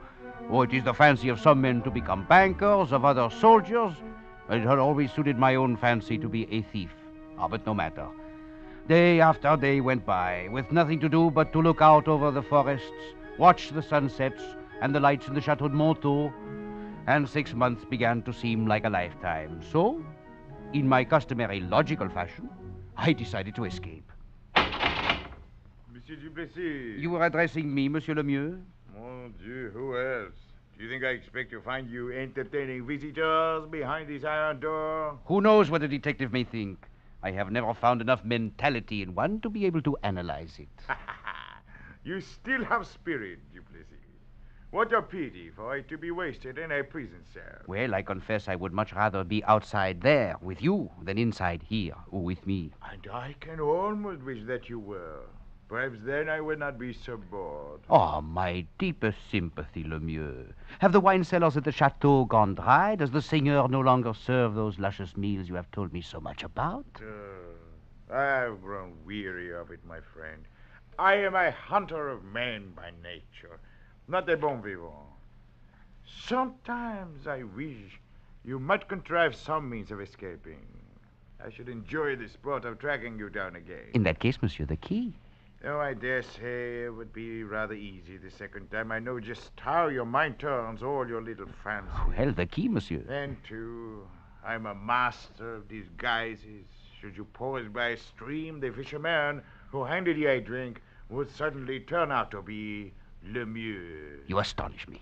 You would perhaps register at an inn. Then the clerk would smile at you, and you would see... Permit me, Lemieux.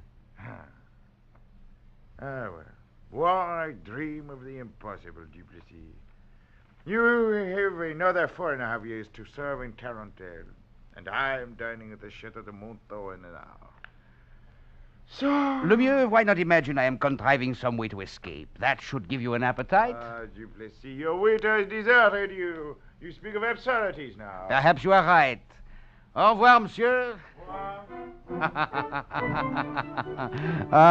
But he was cunning, this Lemieux. Sleek and pretty, like a weasel. But have you ever seen the teeth of a weasel slash the throat of a bird?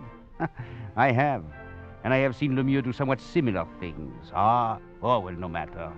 Half an hour after he had gone, when dusk was falling, I lifted 2 iron bars from the window of my cell, slid through and climbed down the wall. But it was not so simple as it sounds, you know.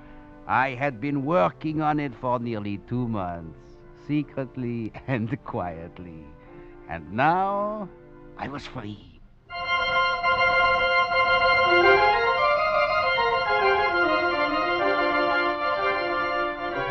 I slunk furtively and fearfully through the underbrush, making my way rapidly toward the village of Saint-Just at the foot of the hill. Behind me, at any moment, the great gun would boom from the walls of Tarentelle, informing the world that one of the prisoners had made an escape. Ahead of me, faint flares of lightning warned of a storm to come, while my heart beat a pace with my footsteps. I thought to myself, how terrible indeed is this business of freedom. How much simpler it is to be in prison. Well, as you may have perceived already, I am something of a philosopher. Well, no matter. It was then that I suddenly saw a light gleaming ahead of me, and I began to hear a strange sound. I could make out the shape of a small, open hut a few paces ahead of me. The light was thrown out by the glowing coals in a forge, and the sound was made by an old man beating out a piece of metal on an anvil. He was small, wrinkled, and bald except for 2 white tufts of hair that grew in front of his ears. As I drew near quietly, I could see that he was making a knife, and that other knives hung on the walls of the hut, and I had no weapon. And I began to wonder if, by some means, I might steal one from him. Come in, my son. Huh? It may start raining in a moment. Well, merci, monsieur. I'm a stranger hereabouts. I lost my way in the wood. No need. I understand. You are a maker of knives? Oui, monsieur. You would like to have one, perhaps. Well, old man, the fact of the matter is that being a law-abiding citizen, I really have little need of a knife. However, they are pretty, and the forest is very dark. But I am at the moment without funds, so... There is no charge, my son. Here, look at this one. Ah, it is a beautiful knife. Try the edge. It is quite sharp. Mon Dieu, you're right. This weapon would suit a king himself, or a prince of thieves. You are a philosopher, my son. Or a thief. But what? There are words engraved on the blade. On one side, reason, and on the other, irony. Reason and irony. You're something of a philosopher yourself, old maker of knives. I use different words on different blades, but the quality is always the same. It fits well in my hand. Then take it. It is yours. With such a blade, a man could fight his way through hell itself. I should like to see the look on the face of Monsieur... wait. You are not by any chance Lemieux. Aha! The great gun in the wall of Tarantelle. Some prisoner has escaped. No, my son. I am not Lemieux. Why do you ask? I thought for a moment, but no. No, of course not. Well, I must be off, old knife maker. I have a long way to go, and it is starting to rain. My deepest gratitude for your generosity. Oh, we shall meet again, my son. Tell me then, after you have tried the blade. Of course. Adieu, monsieur. Au revoir, Duplessis.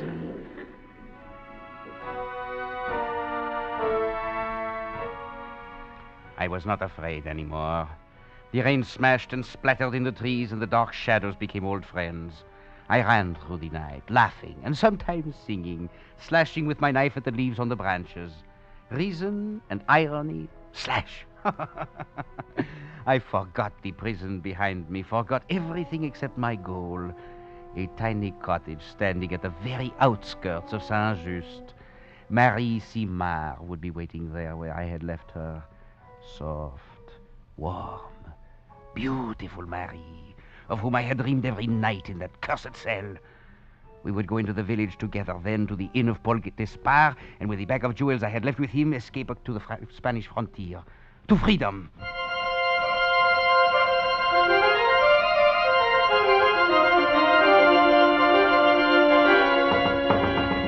Marie!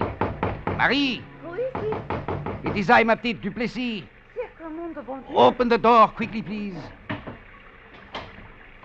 But you... How have Inside first.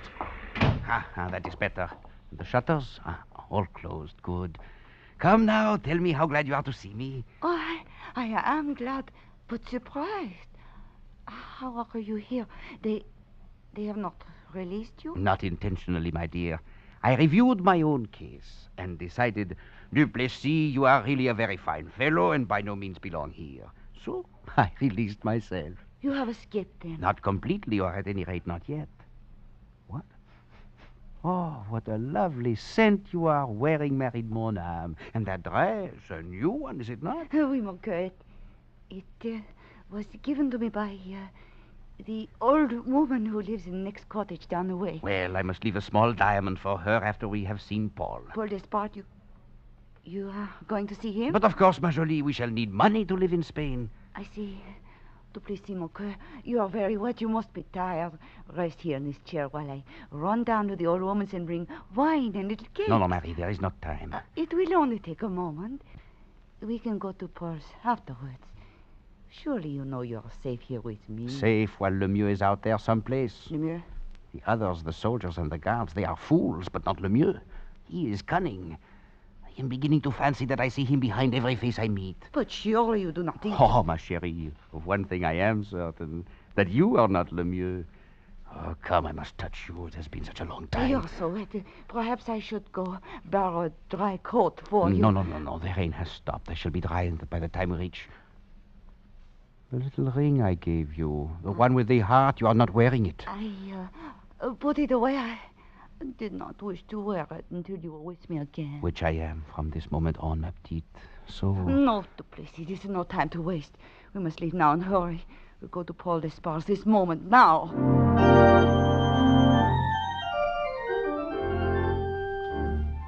But a few paces brought us into the streets of the village of Saint-Just.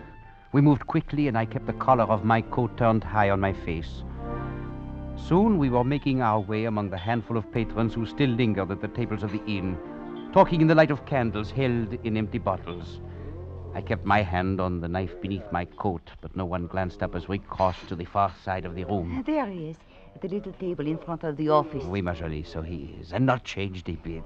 Paul? Marie, what a surprise. I had no idea that you might... Duplessis. Bonne nuit, mon ami. Duplessis, what in the name... There is no time, Paul. Take him in the office. But of course. I have things which must be done. I shall be back very shortly, Paul. Oui, I understand. Come, Duplessis. Hurry, Marie. I shall hurry, mon coeur, never fear. There it is, locked. Well, mon ami, this is quite a surprise. I take it you are on an unofficial leave of absence. Completely so, Paul. I have a pass which is good only so long as Lemieux does not catch up with me. Lemieux? Oh, he is a clever one, all right. Indeed he is. Almost as clever as Duplessis. But no matter. You have kept the little bag of jewels safe for me? Quite safe. Très bien. They will serve me well in Spain. I hope to be across the frontier in an hour. So soon, but we have so many things to talk about. Oh, there's little chance for talk, Paul, when a man is running for his life. The jewels are here, close at hand? Nearby.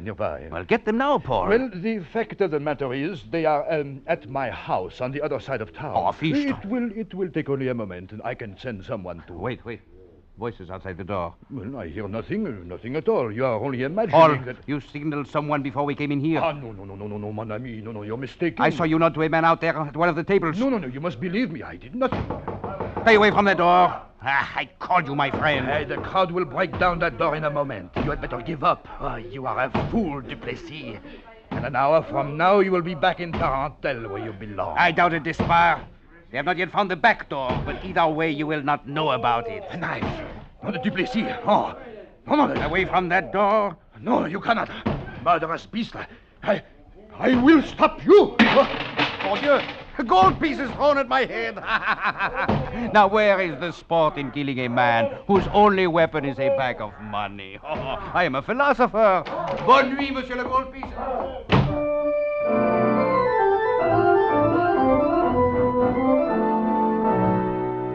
I ran down the dark streets from the back of the inn, turned corners, dodged away from the shadows.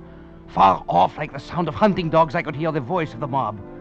I knew not where to find Marie, nor of any man now who might be trusted. I ran blindly. One direction was as good as another, and the things of reality became clouded with those of imagination, so I could no longer tell them apart. Such is the great fear of the hunted, which knows only to run from one unknown to another unknown, but always to run and run and run. I had come to an unfamiliar part of the town, into an open square with a building facing me. People moved past slowly, but they paid no attention, and I knew they were not part of the mob which followed. Then I saw that all of them were going through the door into the great building. The cathedral. Oh, voila, what a place to hide for a moment. I joined them and was carried along in the crowd.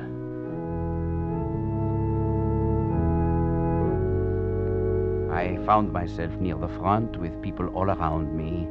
I kept my head down and crouched there, trying to stop trembling. You are out of breath, my friend. You seem frightened. Silence. Do you wish to disturb the service? Oh, never fear. It will continue regardless. Duplessis? One moment, monsieur, and I shall cut your throat. Oh, come now. Put away the knife. I am your friend. I have always admired you. Who are you? Merle. I keep a little shop in the village. Perfumes, spices, flavorings, all things calculated to make life more agreeable. You are Le Mieux in disguise. Oh, ridiculous, monsieur. Le Mieux is at the Chateau de Montaut. I passed him on his way there. He thinks the mob will do his work for him. Put away the knife. You have nothing to fear from me. That may be, but I feel much better while I hold it in my hand. Cautious, Duplessis? Hardly like the great adventurer I always admired. Adventurer, eh? Oh, the very prince of thieves, the king of poets, and teacher of philosophers. Well, I am quite a fellow, all right. Indeed you are. A man who should be standing up, not hiding his face, swaggering and laughing. Merle, mon ami, you are really a fellow of discernment. Indeed you are. Monsieur, is that knife you're holding in your hand? Oui, mon père. Knives are not permitted in here. But it is a very good knife. It has words written on the blade. No matter. Knives are not permitted, monsieur. Look! It is Duplessis, the thief. They have seen you now, my friend. You must run, but never fear. We shall meet again, I think, very soon.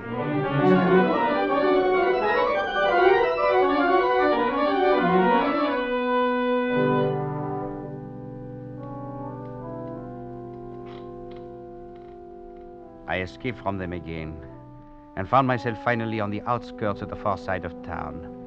I knew not where to go next. I looked up and my eyes fell upon the lighted windows of the Chateau de Montaut, standing alone above the countryside at the very top of a point of rock. A sudden thought occurred to me, brazen and audacious. What better sanctuary than the very chateau where Le Mieux himself waited for word of my capture? I smiled to myself in the darkness and then began to climb swiftly up the face of the rock.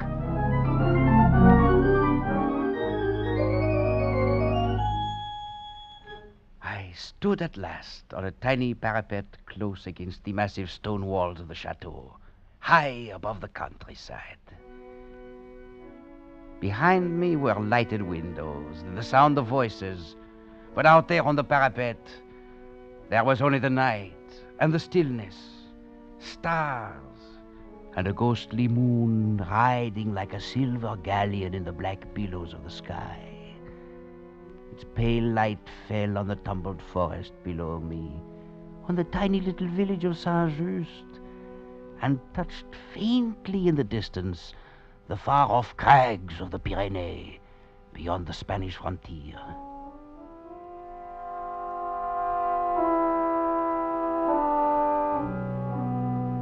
I do not know how long I stood there, looking down upon the world. Perhaps I was a little mad by then, of that I'm not quite sure. Suddenly, I saw someone coming toward me on the parapet. They had not yet seen me.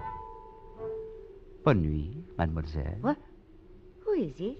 It is I-Marie Duplessis. Huh?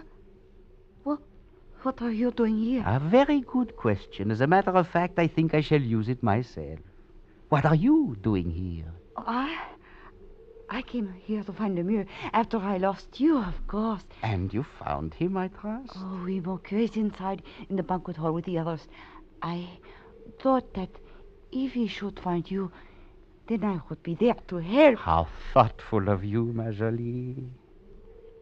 But to help whom? But you, of course. Oh, how can you doubt me? Oh, very easily. This night, in fact, I believe I could doubt the universe itself. Oh, mon chéri, you only say such things when you are fancying yourself a philosopher. Or a fool, which is much the same thing. But here, look at you. Another new dress. The old woman is very good to you, Marie. I am quite grateful to her. And did she also give you the ring, my dear? The ring? Oui, the ring you are wearing. The ring which I saw so many times on a hand that would grasp the bars of my cell, the hand of Le Mieux. No, Duplessis, I swear to you it is nothing. I found it. Found it? Perhaps in the same place where you lost mine. No, put away the knife. It is all a mistake. It was you who brought them up to the inn, and Paul knew you had gone to do it. No, it was someone else. Please, do not kill me. Let me go. Go where? Back inside to warn Le Mieux that I am here? No. I shall go down the path here, see? Oh, you cannot kill me. You loved me once. Do you not remember? Please, let me go. Go then. Go quickly before I change my mind. I am going. I will not harm you. To detest a woman thoroughly, it is necessary first to have loved her.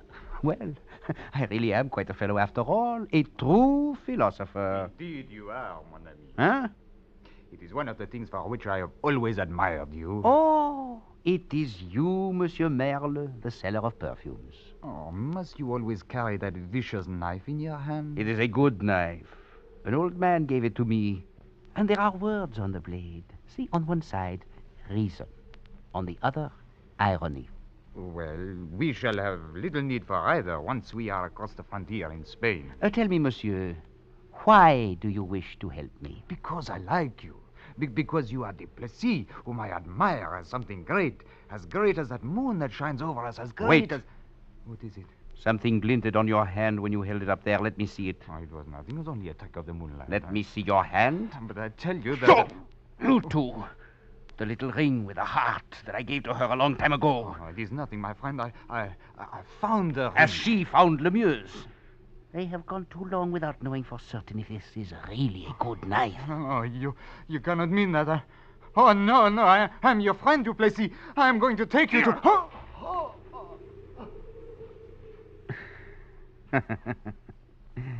Take me where, monsieur? Now we shall see whether you can fly without wings.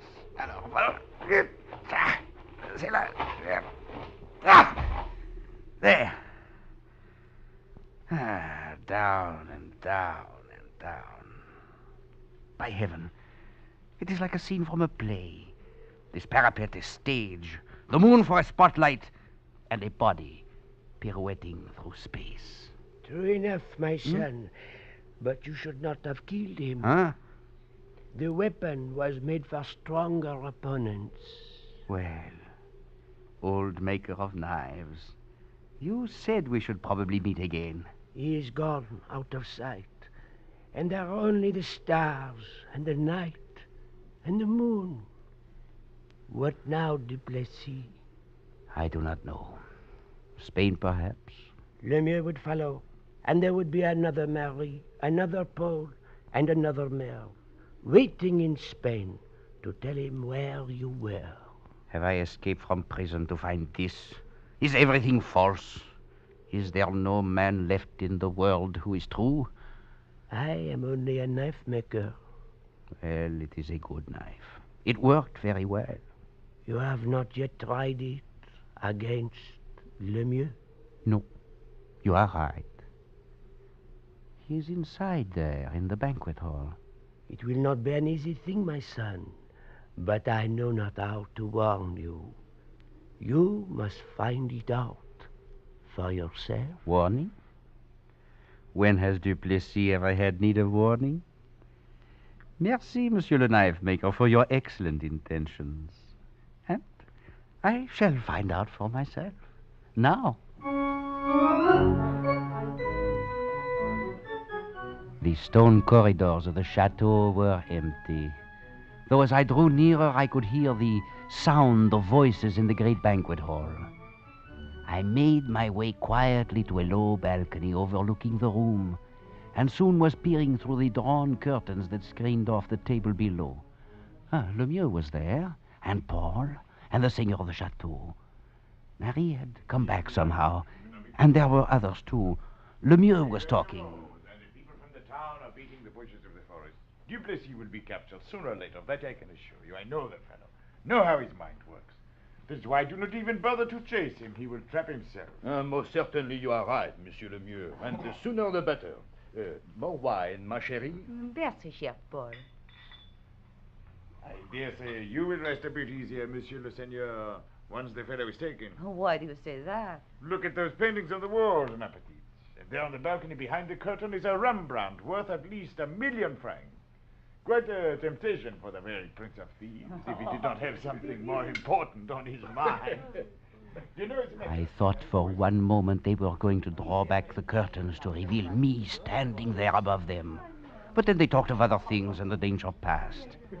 I looked down upon them. crouched like weasels around the table, tearing at their food with sharp little teeth. Half mad from the fear of being hunted, I began to fancy that they were all animals, and their wine was the blood of birds. While I stood there watching, Merle came in quietly and sat down with him. Merle, whom I had killed and thrown from the parapet.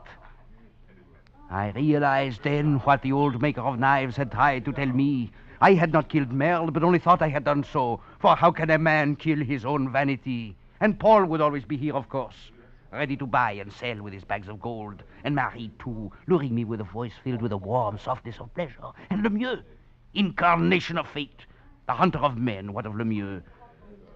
As I stared through the curtains, I knew suddenly that I could never kill Lemieux, that he would take me sooner or later. For in my half-crazed mind, every face now looked the same. And every one was the face of Lemieux. I turned to look at the tall painting, the Rembrandt that hung on the wall behind me. It was the portrait of a cavalier, proud and haughty, frozen in a pose of nobility, with one hand resting on his sword. Should I, an even better man, a prince of thieves and of philosophers, permit myself to be run to earth at last by a pack of dogs? Would it not be far better to give myself up at my own choice, show them at the same time their littleness, and rob them of their victory? Voila, I had decided. With the point of my knife, I cut the painting from its frame and threw it to one side. I looked at my blade, so useless now. On one side, reason. On the other, irony. And then drove it into the wood at the top of the frame. It quivered there a moment, and then was still. Carefully, I lighted the 2 tall candles on either side, then stepped up and stood in the frame with my back against the wall. I smiled a moment to myself, and then reached out my hand and took hold of the cord to draw aside the curtains.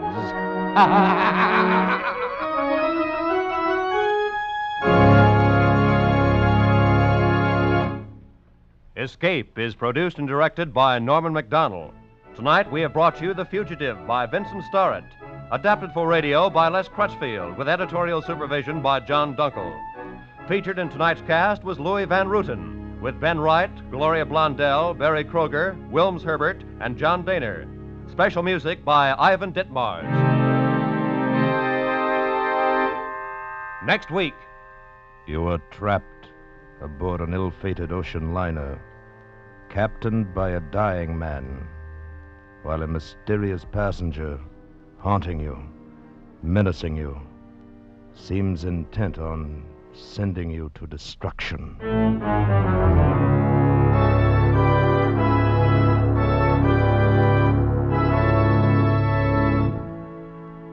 Next week, we escape with James Gould Cousin's gripping story, SS San Pedro.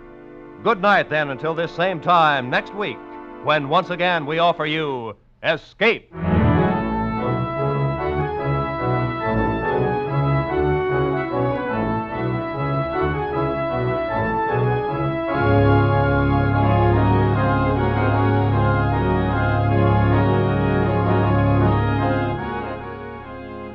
Ladies and gentlemen, this coming Tuesday evening at 10 o'clock Eastern Daylight Time, CBS will bring you an hour-long variety show, Crusade for Children, with General Dwight D. Eisenhower as principal speaker.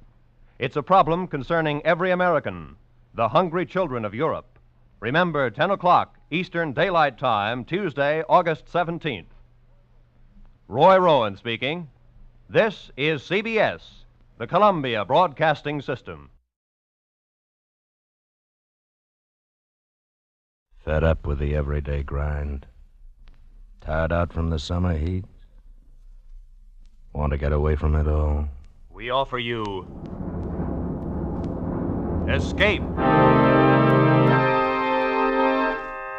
Escape, designed to free you from the four walls of today for a half hour of high adventure. You are prisoner in the magnificent mountain retreat of the richest man in the world. While haunting you, terrifying you, is the knowledge that the ultimate escape will be death.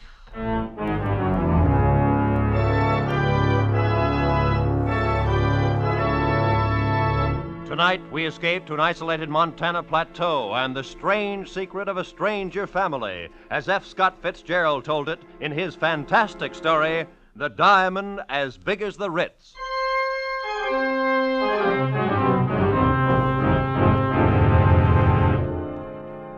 I'd been going to St. Midas Prep School for a couple of years. This was my second summer vacation. I'd met this fellow, Percy Washington, during the winter. Got to be pretty good friends with him. Only I didn't know about his family or where he came from or anything like that. Of course, I knew he must be rich. All the fellows at St. Midas came from wealthy families. So when he invited me to spend the summer at his home out west someplace, it was okay by me. We'd been on the train overnight when he first mentioned it. I don't even remember now what led up to it. We'd been talking about first one thing and then another. Percy, exactly where is your home? I mean, you bought the train tickets. It's and all, in so- Montana, sort of a little Montana? place. Oh, yeah. Pretty wild country, isn't it? Some of it is. Now, you take Hades, Missouri, where I come from. It's been settled for 150 years. One of the first towns on the Mississippi River. Indeed. Oh, sure. That's very interesting. I sure do appreciate you're not making jokes about it the way some of the fellows do when I say I come from Hades. Why, you know my father's John, plantation... Uh-huh.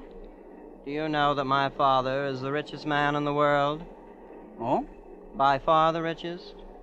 I read about a man that paid taxes on a $5 million income. Small fry. If my father paid tax on his real income, he'd disrupt the whole economy of the United States. No kidding. Oh, I like rich people. The richer a fellow is, the better I like him. My father could buy out all of the millionaires in the country and not even know he had done it. Is that a fact? I visited the Schlitzer Murphys once. They're plenty rich. Why, their daughter Vivian's got rubies as big as hen's eggs, and sapphires that glow like headlamps. I like jewels. Always have. I used to collect them instead of stamps. And diamonds. The Schlitzer Murphys had diamonds as big as walnuts. Oh, that's nothing. Huh? Nothing at all. My father has a diamond as big as the Ritz. Please, I'm not joking. But you mean as big as the Ritz-Carlton Hotel? Exactly. My father has a diamond as big as the Ritz.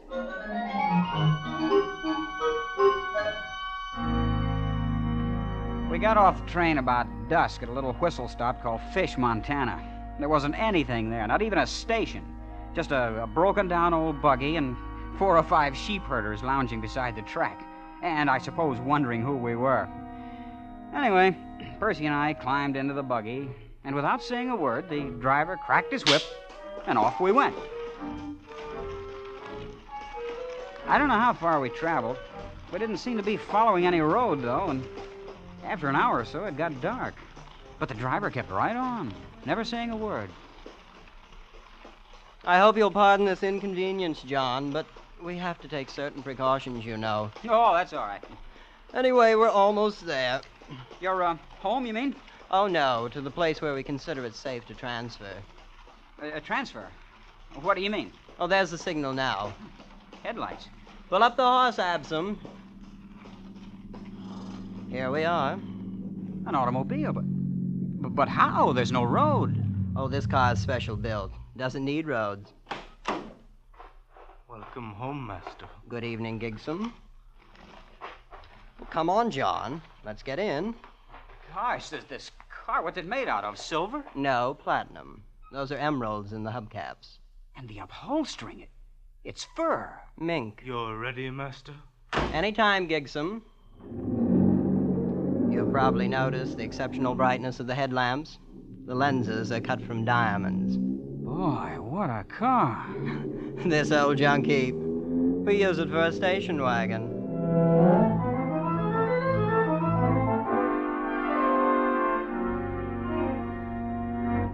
Hey, why did we stop, Percy? This is just a deserted canyon. Oh, we're not there yet, John.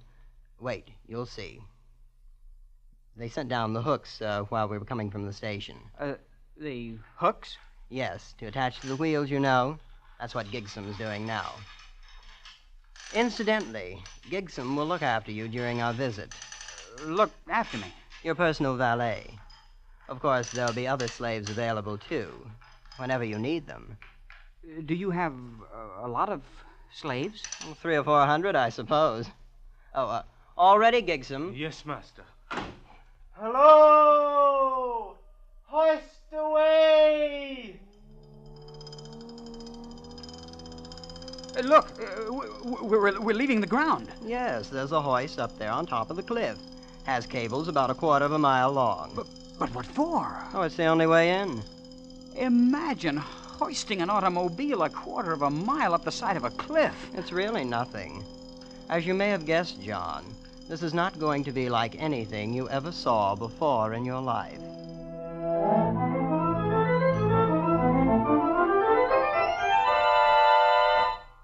Well, John, there it is. That's your home? It's magnificent. Palatial. It's not bad. How big is it? I think it's around 140 rooms, but Father may remember exactly. Then, of course, there are other buildings, slaves' quarters and things. Why hasn't anyone ever found out about it? This place, I mean. Well, for one thing, it's the only 5 square miles in the United States that have never been surveyed. Hmm? Why not? Oh, things were arranged. I don't see how that's possible. Believe me, it hasn't been easy. I understand Grandfather had to bribe 3 government bureaus, a vice president, and half of Congress once to keep the place off the maps. But somebody surely stumbled onto it, prospectors, people like that. Oh, yes, that happens occasionally. Then, of course, we have to arrange things. You mean? Not always. Usually we just take them prisoner and keep them, like the aviators. Planes come here? Once in a while they fly over. Of course, they never get away. We have 9 anti-aircraft batteries around the hills. You shoot them down? Oh, yes, great sport. It does upset Mother a bit. And there's always a chance one might get away. That's Father's greatest worry. This whole thing, it's fantastic. Oh, come now, John. I picked you for a fellow with his feet on the ground. And you haven't seen anything yet, you know. This is only the beginning. And it was only the beginning. We crossed the acres of lawn and entered the great chateau. And from that moment on, vision upon vision tumbled together in a gigantic kaleidoscope of color, symmetry, and exquisite harmony. There were corridors lined with gleaming crystals lit by lamps cut from emerald, and great halls carpeted with chinchilla fur and ermine.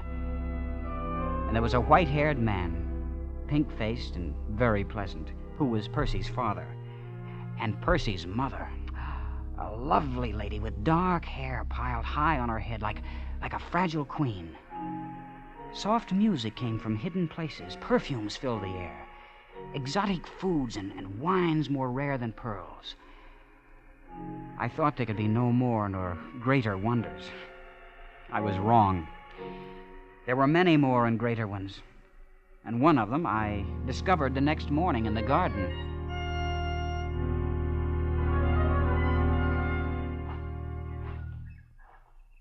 Hello there. Yeah?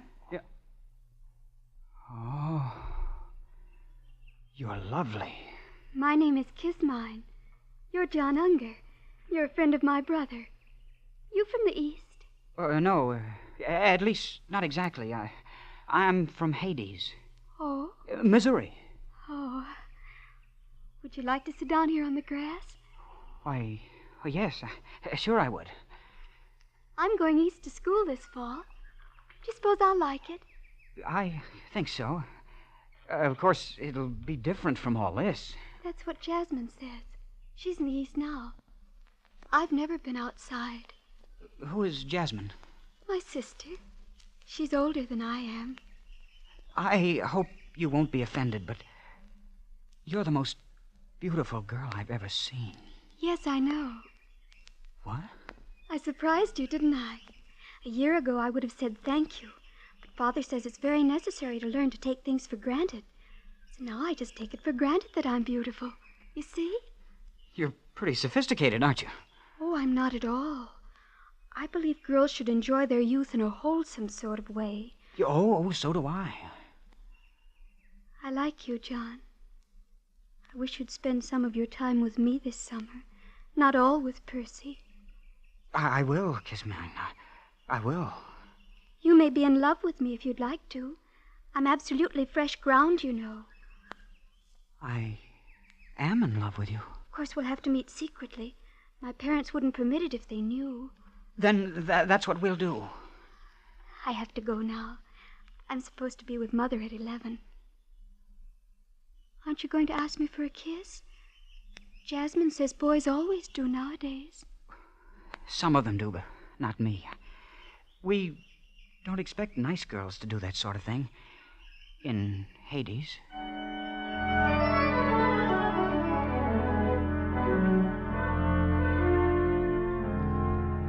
It was a funny thing.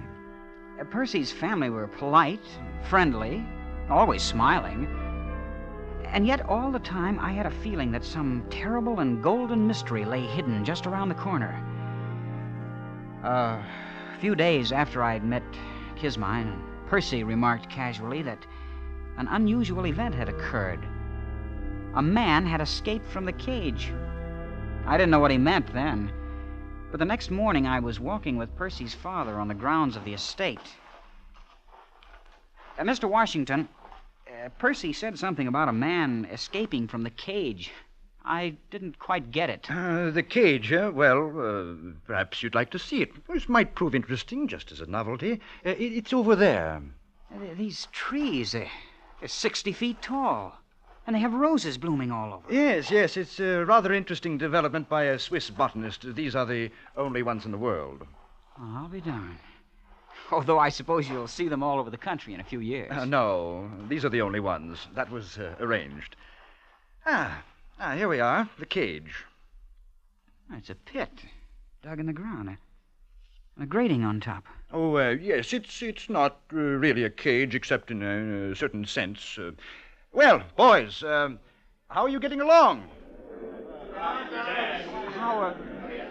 How many men are there down there? About 50, as I recall. Who are they? Oh, the aviators we've shot down, wandering prospectors, men of that sort. But why are they kept there? They've all had the common misfortune of having discovered El Dorado. Gentlemen, I am sure you would like to know that your companion who departed without my permission has been taken care of. Yes, he was shot by some of my agents in 14 different places. Golf, Mr. Unger? They found him then? The man who got away? No, those places were towns. My agents were overeager. None of them could offer a positive identification. I'm afraid the man may still be at large. You see, it's not all utopia here. No, we do have our difficulties. Isn't it a little unnecessary, holding them like that? No, not at all. It's the only way to keep this place hidden. Yes, I guess that must be important. Oh, Percy was telling me something on the train. I thought he was kidding, but... Well, he said you had a diamond as big as the Ritz-Carlton Hotel. Oh, yes. Yes, indeed. As a matter of fact, it's much bigger than the Ritz. Much bigger.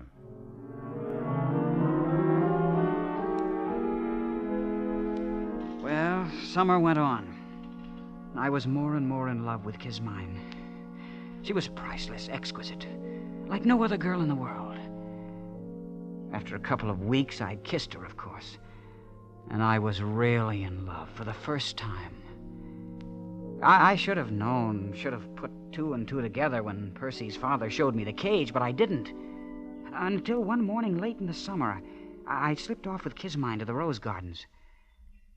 Kismine, I think we ought to elope. Oh, I don't know.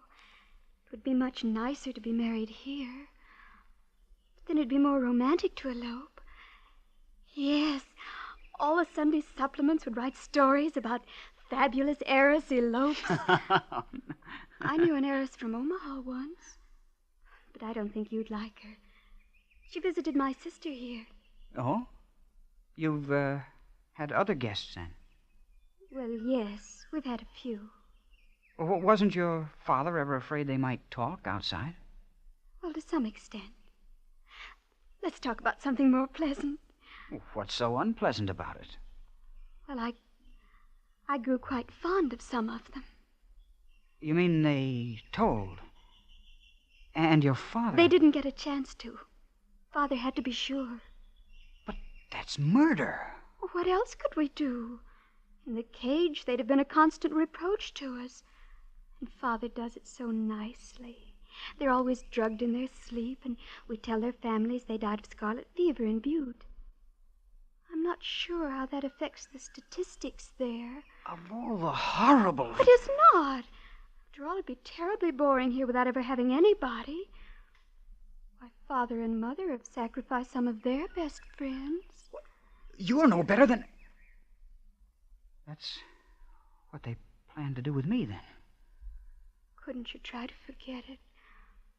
Be nice to me until you're put away. It's only for 2 or 3 weeks.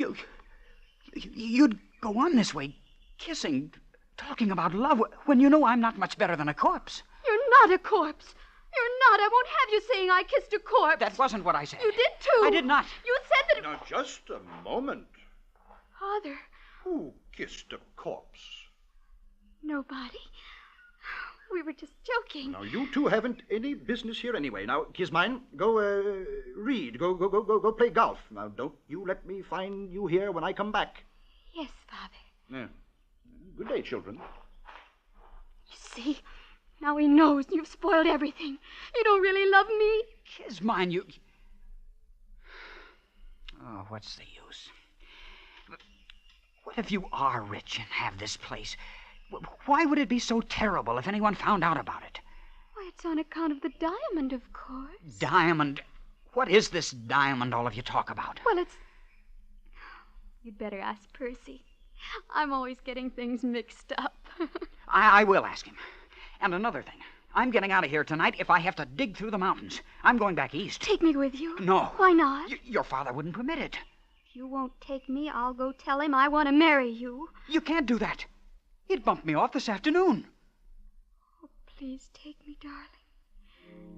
And we'll be terribly poor and very happy. And I'll cook things for you, herbs and berries and stuff. Won't that be fun? Oh, you will, won't you, John?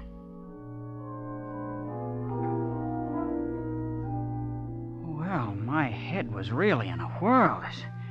This whole thing was fantastic. And so was the family. Even Kismine. I couldn't think of anything to do, but I rushed to see Percy. But, John, why didn't you ask me before? Because I thought you were kidding all the time. I know.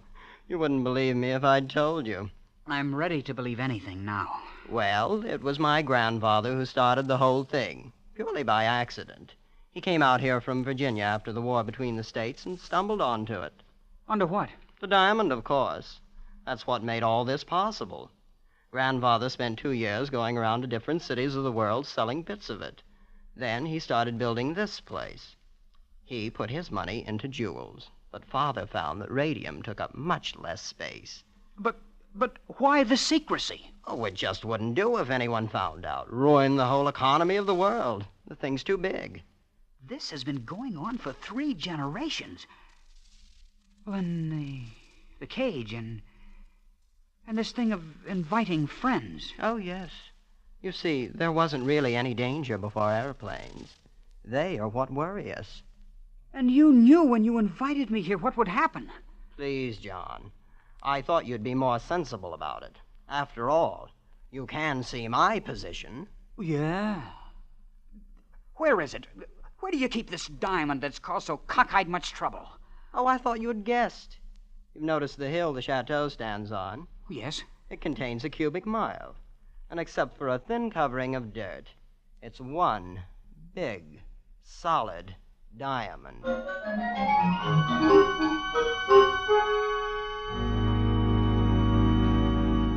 It was nearly midnight.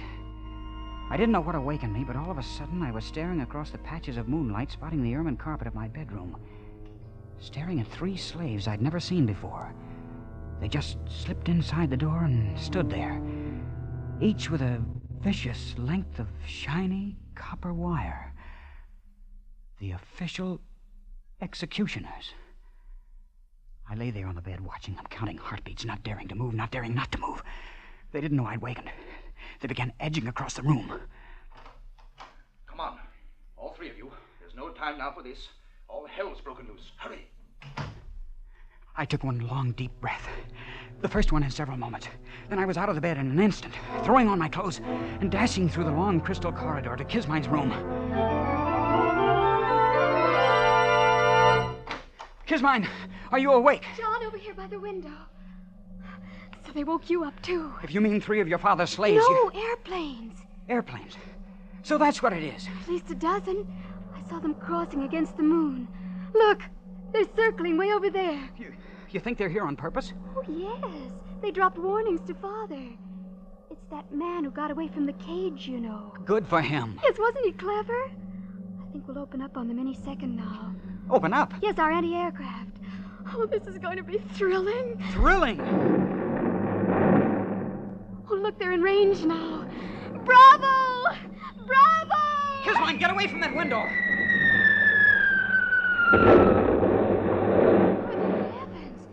Did you see that? Yes, and we've got to get out of here. Can't you understand? There's a little grove of trees across on the side of the mountains. We always keep one of the cars there. We'll have a nice view of everything. A nice view? Kismine, you don't seem to understand. They mean business. They're out to finish off you and your whole family. But it all seems so silly. Or when you come right down to it, they've never even met us.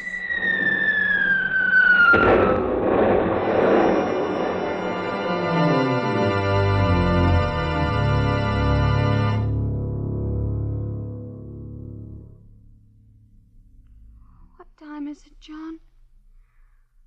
Is it morning yet? I don't know. I've lost my watch. Seems to be getting lighter, all right. It's quieter, too. Your guns. They're knocked out. Every last one of them. It won't be long now. It seems such a shame. The family put so much work on the place. Everything's always been so pleasant. Yeah. You better get some sleep, Kismine. I'm going to walk down the path a little ways. You'll come back. Yes, Kismine. I'll come back.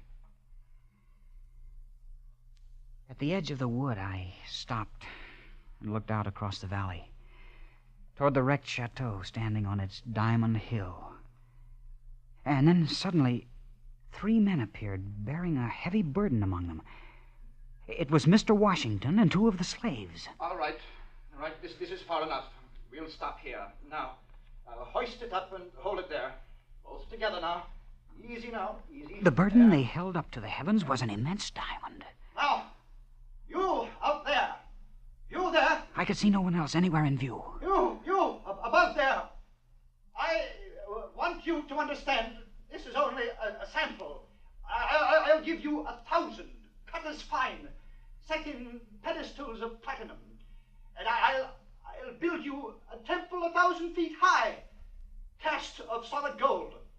And on the top of it, I'll put one diamond 100 feet across. A thought began to dawn on me. I couldn't believe it. I'll letter your name in the temple in emeralds. And I'll see that the whole world worships at its base.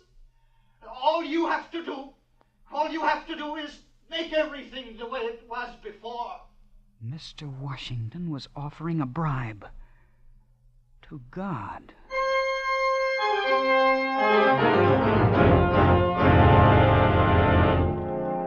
He stopped talking and waited. And then, out of the silent heavens, blossomed the white puffs of parachutes. The man who had tried to bribe God looked up and saw them. And he became old in an instant. And turning with lowered head, walked down the path toward the chateau. With sudden premonition, I whirled and headed for the spot where I'd left Kismine. Kismine and the car that needed no roads.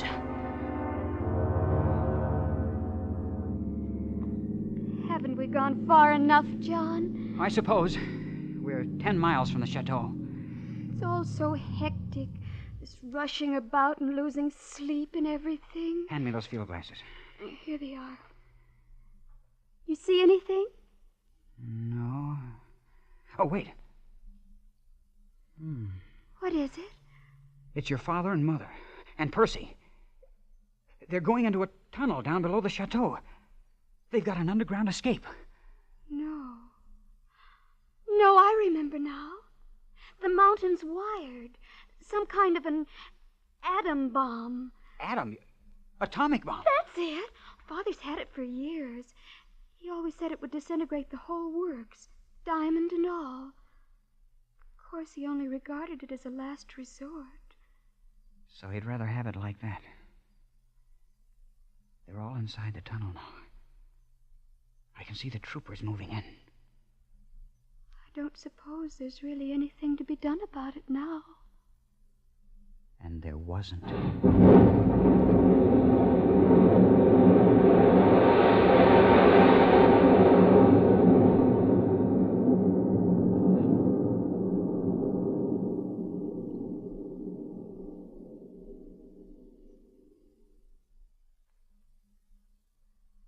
keep thinking about things the way they were. It was all so pleasant. I don't suppose it'll ever be exactly like that again. Not ever, Kismine. And maybe it never was. Youth is a time for dreaming. Dreams die, too. I'll probably have to take in washing. But of course we'll be very happy. What will we do, John? Do? Oh, we can love a while underneath the stars. That's a form of divine drunkenness we can all try. And then there may be other diamonds in the world, who knows? And even though it's a shabby gift, there's always disillusion. Turn up your collar, Kismine, before you catch pneumonia. Let's go to sleep.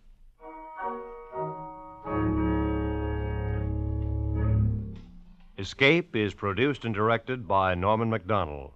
Tonight we have brought you The Diamond as Big as the Ritz by F. Scott Fitzgerald, adapted for radio by Les Crutchfield, with editorial supervision by John Dunkel. In tonight's cast were Sam Edwards, Peggy Weber, Danny Merrill, John Daner, and Don Diamond. Special music by Ivan Ditmars. Next week. Each time you fall asleep, you find yourself dreaming the same strange dream, one in which you live out your life in the distant future, and always a hideous fate moves closer to you, a fate from which you cannot escape.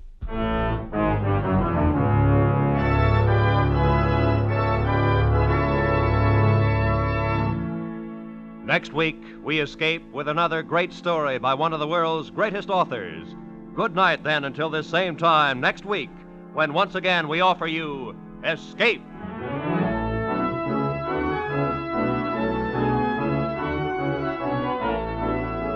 This is Roy Rowan speaking for CBS, the Columbia Broadcasting System.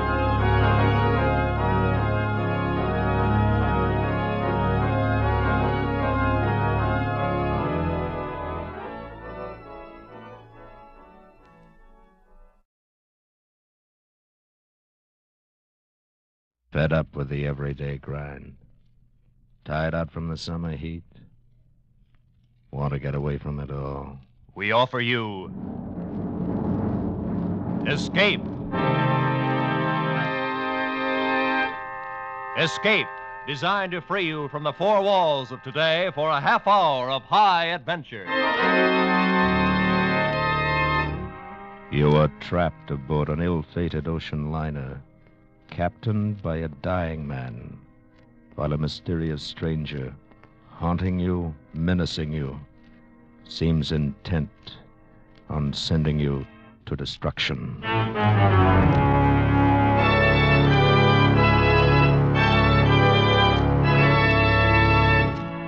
Tonight, we escape to mid-ocean and to the strange passengers aboard a stranger ship, as James Gould Cousins tells it in his gripping story, SS San Pedro.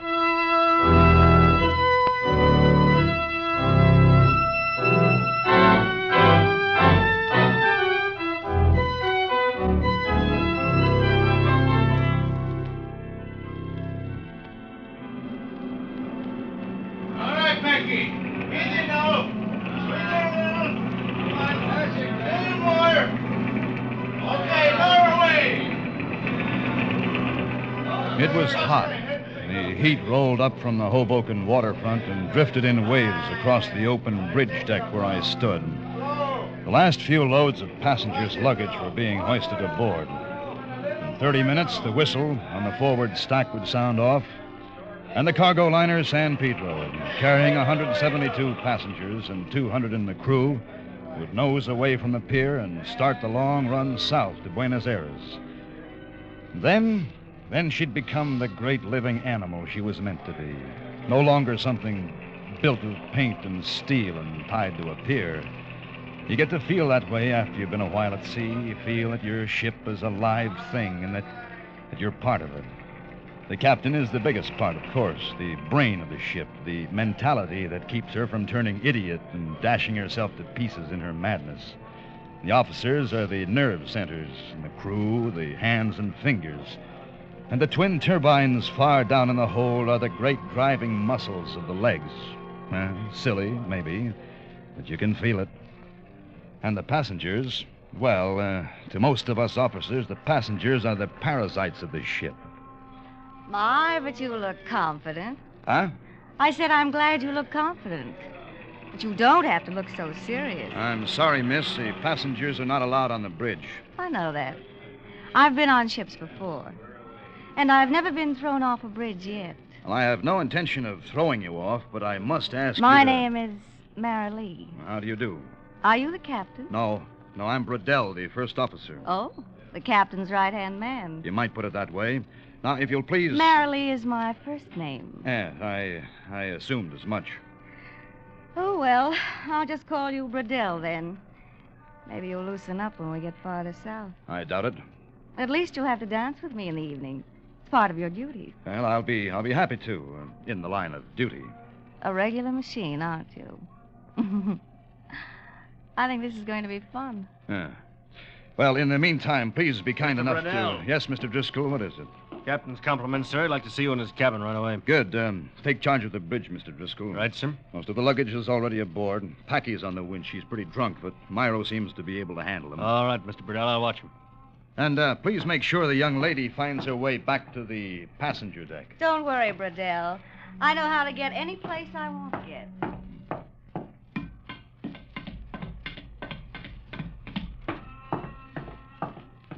You know, deck officers get all the breaks.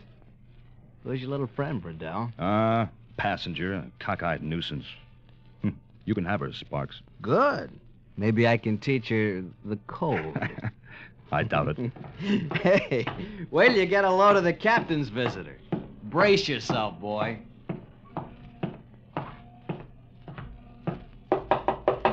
Time.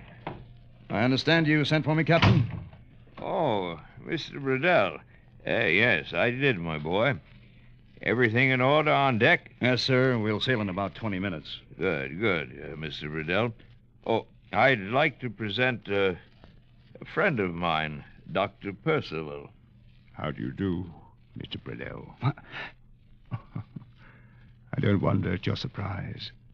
My appearance is somewhat strange. I'm, sorry, sir. No. I'm quite used to such a reaction. I am well aware that I closely resemble a corpse. Mr. Bradell, I wonder if you'd mind showing Dr. Percival around the ship. Captain Clendenning, we sail in 20 minutes. A very brief tour will show me all I wish to see, Mr. Bradell. Well, maybe after we get underway, I could show No, Dr. Percival isn't sailing with us, Mr. Bradell. It shouldn't take more than a few minutes. I'd show him around myself, but I'm not feeling too well. A man wears out, I guess. Starts to break down. Like a machine. Like a machine. That's what she said. What's that, Mr. Bradell? Nothing, sir. Well, shall we get started, Dr. Percival?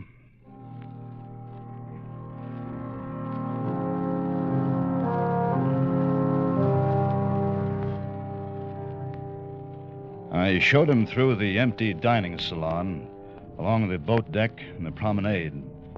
We opened the bulkhead door and looked down through the gratings into the engine room. And everywhere we walked, people drew back and stared silently until we passed, and then whispered together behind us. We met Marilee, and she started to speak, and then her face turned white, and she passed us without a word. Dr. Percival paid no attention to any of them. His gaunt gray face never changed expression, and those dark, hollow eyes stared straight ahead. His twisted hands were covered by gloves made of soft gray leather, and he reached out with them from time to time and touched things as we passed, almost caressing them. It was almost repulsive for some reason. Finally, we wound up at the port rail of the officer's deck, and I showed him how to reach the gangplank. I presume these are the officers' quarters along here, Mr. Bradell? Yes, that's right. The port cabin's here, and the same thing over on the starboard. There are a few spares we use for sick bays when we have to. I see. Nearly 400 people on board. Quite a responsibility, especially for the captain. Yes, he has his hands full, all right. And if something should happen to him? Oh, well, I'm next in charge, only nothing will happen. What causes that sound? 1 minute, Mr. Burdell. Right, Myro. Oh, they're the ship's engines. We'll be hearing them for the next 10 days. Mr. Bradell, have you noticed that your ship is not floating level? Huh? This side of the deck, the port side, I think you said, is a good deal lower than the other. Yeah. Yes, we do have a slight list of port. Hadn't noticed it. Well, it's nothing serious. We'll correct it with the ballast tanks as soon as we're underway. Now, sir, if you'll Mr. please... Bradell, the captain is an old man. He's in bad shape. Well, not according to the ship's doctor. I am his doctor now. Well, I don't believe I care to discuss it, sir. Nor I. I only mention it. Thank you, Mr. Bradell, for showing me what I wish to see. I'll be going now. Fine. Glad to have had you aboard. Now, straight down that ladder now. Across the deck.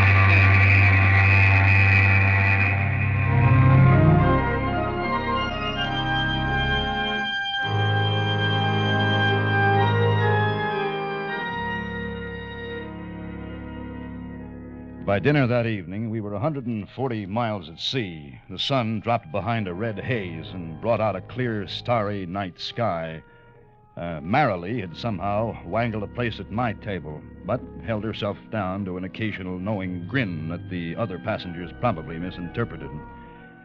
Well, I dodged her afterwards, checked over the cargo plan for a while, trying to find some reason for the strange port list that was getting a little more pronounced. And finally dropped into the wireless shack.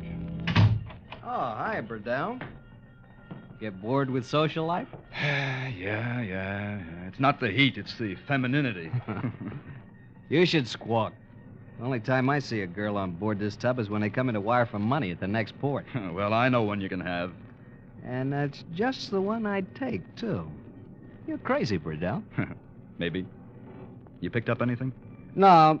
I've been talking to the Toledo. She's about 100 miles ahead of us, making 17 knots. So we'll probably tail her all the way south. Yeah. Oh, she started hitting some bad weather about an hour ago. Guess we'll be getting it, too. Probably make all your lady friends seasick. Good. See if you can hurry it up. There's the captain in the chart room. Yeah. Called from here 10 minutes ago. Hey, how'd you like that character that came aboard to see you? Oh, Dr. Percival? Uh-huh. You can have him, too. Well, see you later. Right. I'll let you know if I get any more in the storm. Right. So long.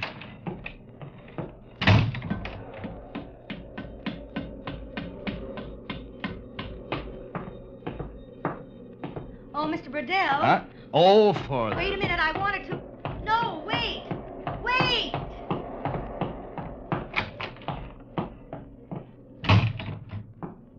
Good evening, Captain. Oh, Mr. Bradell. I've been writing up the night orders. Who has the first watch? Driscoll? Yes, sir. Then Eberly. Good. By the way, Mr. Riddell, I appreciate your showing Dr. Percival around this afternoon. Oh, well, I'm glad to do it, Captain. Say, is he an old friend of yours? No. I met him quite recently. Mr. Riddell, what's this port list? It's getting worse. Shows 8 degrees on the clinometer now. Well, I've had one pump on the ballast tank since 3 o'clock. I better put on another one. It worries me. Bad weather up ahead, you know. Yes, I just talked to Morris. Wonder if we're making any water. I don't think so. I'll check with the engine room if you like. Yes, I wish you would. You can't afford to take any chances. Riddell here, McGilvery. Captain wants your bilge soundings. Call him back. Right. Chart room. I'm tired tonight, Mr. Riddell. Don't feel so well. Guess a man's bound to get old sometime. Oh, well, that's still some years ahead of you, sir. I doubt it. Doubt it very much. Well, can't do much about it. Oh, I meant to tell you. The steward reported this afternoon that he couldn't get into number 7 port cabin on the officer's deck. You couldn't get into it? The door seems to be stuck. Don't know what's wrong. Wish you'd look into it. Oh, all right, sir. I'll have Myro look into it. I think he's up on... that must be the engine room. Riddell. Right. All right, thanks. McGilvery says all the bilges are dry, sir. Good. Well, I guess there's no reason why they shouldn't be at that. A man gets old. Yeah, well, I'll go to speak to Myro, Captain, and see about putting another pump on the ballast tanks. Good. I'm going to turn in a few minutes. Good night, Mr. Riddell. Good night, Captain.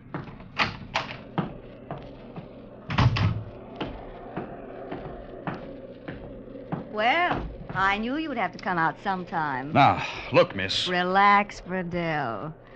You have a terribly romantic profile. We're getting closer to the tropics all the time. I've been there before. Yes, I'll bet you have. Now, listen. If you want to why go... don't you be human for once? You keep on and you'll end up looking like your ghoulish friend you were showing around this afternoon. He was no friend of mine. There should be a rule against taking passengers who look like that.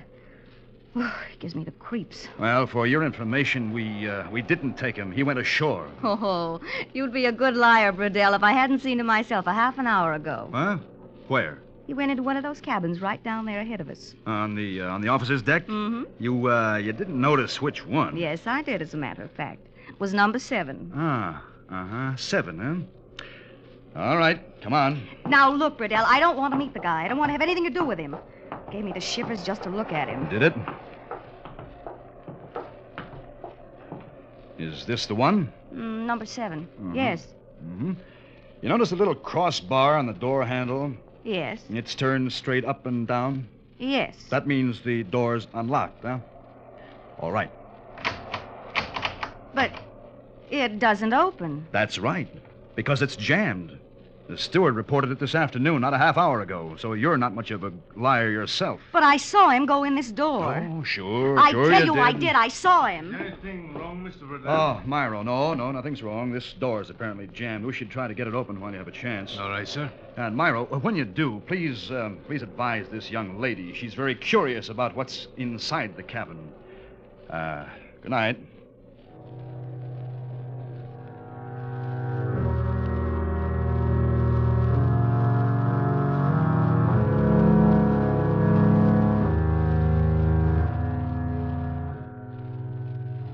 Mr. Burdell. Mr. Burdell. Wake up. Myro, what's the matter? Mr. Driscoll wants you on the bridge, sir. We got some pretty bad weather. Yeah, I can feel it. How long's it been this way? Since midnight, but it's getting worse, sir. Steward says some glass broke on the promenade deck. We've shipped water in the forward hold. All right, Myro. Tell Driscoll I'll be on the bridge in 5 minutes. Get going.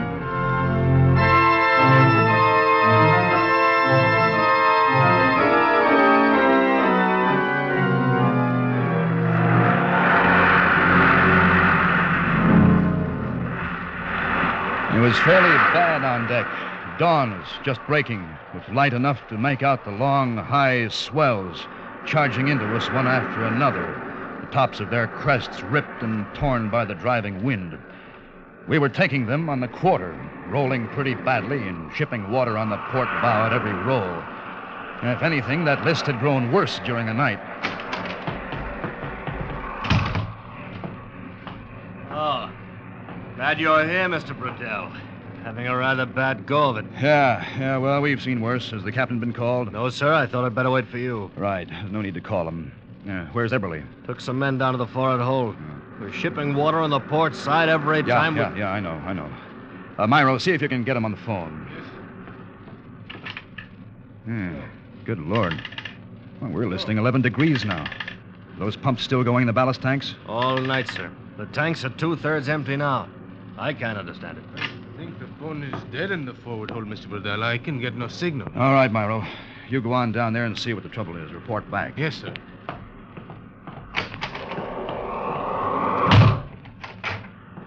Huh. 11 degrees.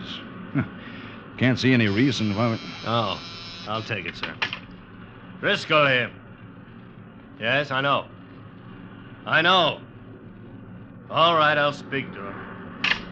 McGilvery says they're taking quite a beating in the engine room. Wants to know if we can't slack off this roll. Yeah, I think we better. No use beating ourselves to death against those swells. Glendenning here. Burdell, Captain. Sorry to bother you. It's all right, boy. What is it? Permission to change course, sir. We're taking a bad swell on our quarter. Granted. Whatever you think best. Thank you, sir. Need me for anything? No, sir. I'll report later. All right, Mr. Driscoll, new course. Yes, sir. Ease off 14 degrees and then hold due south. Ease off 14 degrees, hold due south. Aye, sir. I'm going to the wireless room. All right, sir. We ought to be out of this by afternoon.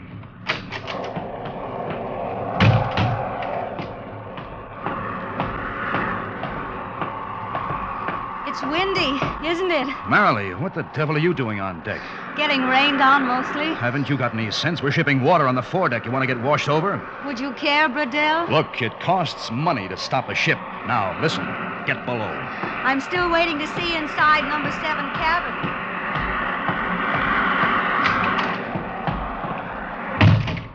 Well, Burdell. They're kind of shaking us well before using, aren't they? Yeah, just changed the course. Should ease this roll a little. Morris, what's the nearest ship to us? Still the Toledo, about 70 miles south. They say it's raining down there. Can you imagine? There's nothing any closer, huh? Well, nothing that I've been able... Hey, you don't figure we're... No. There's no danger, Morris. Just routine. Well, I'll see what I can pick up. Static's not making it... Oh. Morris. Yeah, he's here. It's for you. Thanks. Bedell speaking. Driscoll, sir. Yeah? McGilvery just called. Wants permission to put all pumps to work on the bilge. On the bilge? What for? Says we're making water from somewhere. He's got 40 inches in the stoke hole. It's probably coming from that forward hole. Well, as soon as Eberly gets the bulkhead closed, we'll be able to... Wait a second. Hold on. Myro just came in. What'd you find out? Mr. Eberly needs more men, sir. Some of those big crates shifted. They knocked out most of the forward bulkhead. Knocked out? Mr. Driscoll. Yes, sir. Call the captain and ask him to meet me on the bridge immediately.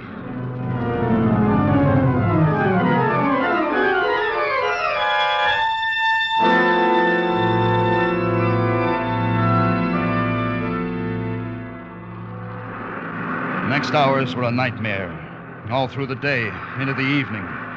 Terrified passengers huddled in the lounges in the salon, not knowing just how great the danger might be and fearing the worst. At 11 a.m., one of the pumps broke down, and the San Pedro settled a little lower as the water gained in the bilges. At 1:30, pump back in operation, and for a while we held our own. Down in the forward hold, men fought a heartbreaking battle in water up to their armpits and tried to throw up a temporary bulkhead. At 5:15, a heavy sea crashed through the steward's pantry, and 6 men vanished overboard in a smother of foam. All night long, we fought the sea and lost the battle foot by foot. The strange list to port grew worse. By dawn, we were leaning over 18 degrees and shipping tons of water with every roll.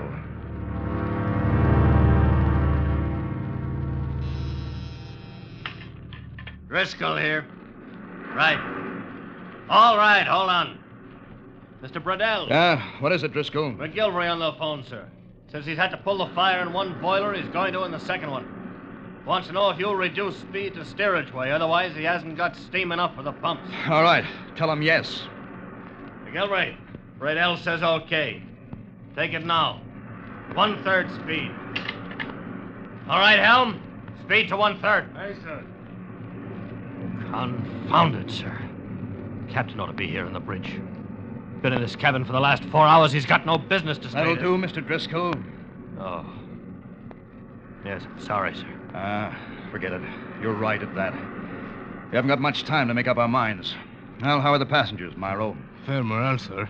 The stewards are trying to keep them calm. They're all in life preservers. Yeah, the way we're heeled over, we can't use the starboard boats now. And in another hour, there won't be enough steam for the winches on the port side. Well...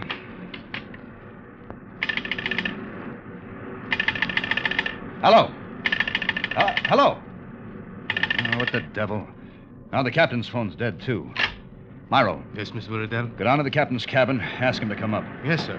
We can't chance it any longer, Driscoll. At least we can start a call out while the captain's on his way here. Right. Morris here. Bradell on the bridge. You still sending CQ? Yes, sir. Repeats in 5 minutes. You picked up anything? The Toledo. There's a canard liner 100 miles north. Yeah, that's not much help. How bad off are we, sir? Bad enough you can start sending an SOS now. Give me position on anything you pick up and stand by for further orders. Right, sir. This is it, then. Well, what else, Mr. Driscoll? It may be too late as it is. Mr. Bradell. Yes, Myro? The captain, sir. He's in his bunk, dead. Good Lord. Well, he was right then. Men get old. Machines wear out. I think he's been dead for some time, Mr. Bradell. Probably so. Myro, did you ever get that port cabin door open? Didn't have any chance, sir, but what difference does it make now? None, I guess. I just wondered. All right, Mr. Driscoll. Yes, sir. Put a general order on the PA. Emergency. All officers stand by boat stations, prepare to abandon ship. Yes, sir. Now? Go ahead. Attention. All officers stand by boat stations. Prepare to abandon ship. All officers stand by boat stations. Prepare to abandon ship. All officers stand by boat stations.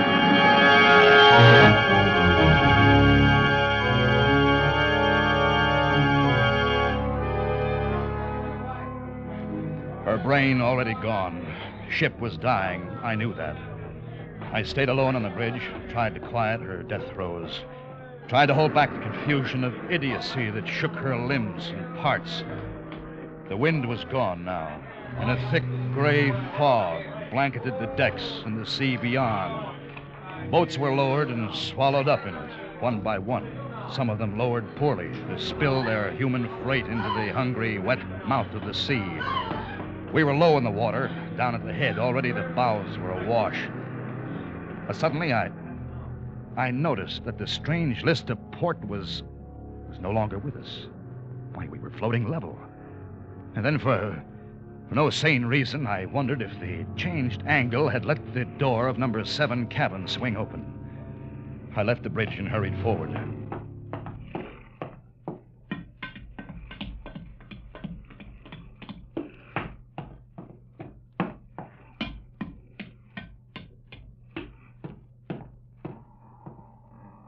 The door was ajar and swung gently with the movement of the ship.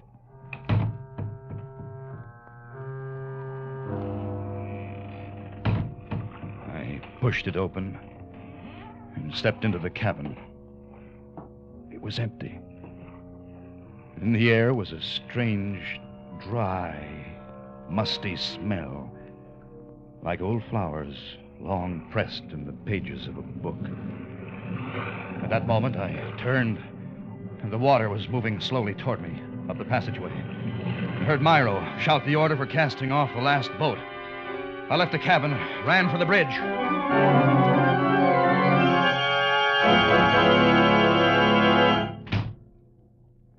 Hello, Bradell. Marilee, Glad to see me? oh, do you know the last boat just went over the side? Sure. I was about to get in a boat. Then I changed my mind. Why? When it's your time, you can't do much about it. And I knew it was when he first looked at me. What are you talking about? When who looked at you? That guy you call Dr. Percival. He's not on board. I just came from Cabin 7. It's empty. Of course it is. Now. He's out prowling around the boat somewhere. I saw him go ashore before we left New York. And I saw him 3 minutes ago. You're crazy. He was standing beside that lifeboat, the one I didn't get in. That lifeboat was your last chance to live. Why didn't you take it? I thought it wouldn't be so lonesome to come here and die with you. But you wouldn't have died. Oh, Bredell, don't you know yet? It wouldn't have made any difference no matter what we did. Not with Dr. Percival on board. What has Dr. Percival got to do with it? Everything. When that lifeboat hit the water, it capsized. I knew it would. So you see, I'd have died anyway. Bredell, the water's coming up faster now. Yeah. They're sinking fast. We'll go under any second. He must be on his way here. We should be hearing his footsteps. Who in the name of heaven is Dr. Percival? Who do you think he is?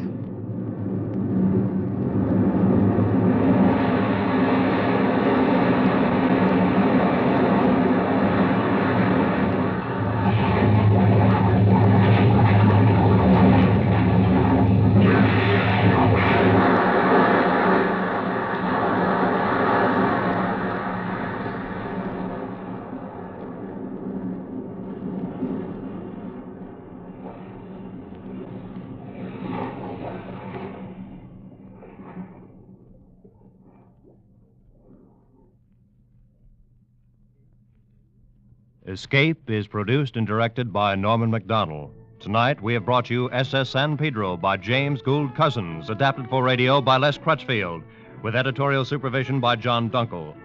Featured in tonight's cast were John Daner and Charlotte Lawrence, with Jeff Corey, Don Diamond, Harry Bartell, Larry Dobkin, and Jay Novello. Special music by Ivan Ditmars. Next week. You were standing in the light of an arc lamp by a cathedral in Mexico City, looking at a body lying in the grass. And then a great fear comes over you, and you wonder if you are a haunted man.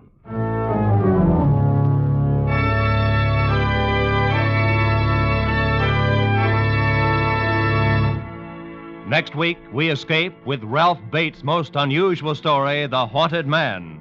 Good night, then, until this same time next week, when once again we offer you Escape.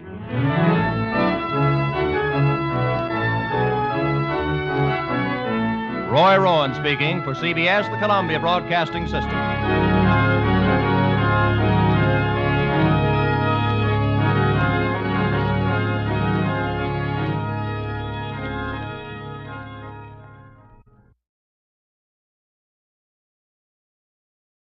Fed up with the everyday grind. Tired out from the summer heat. Want to get away from it all. We offer you Escape. Escape, designed to free you from the four walls of today for a half hour of high adventure. You are caught in a web of nightmare, struggling to free yourself from sleep, while constantly, threateningly, your destruction draws closer, and you know unless you awake, the ultimate conclusion is death.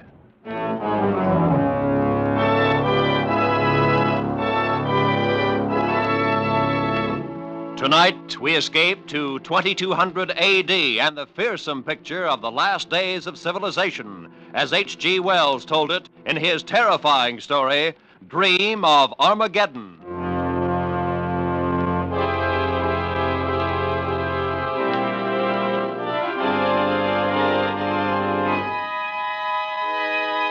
From the very beginning, the dream was quite vivid and real.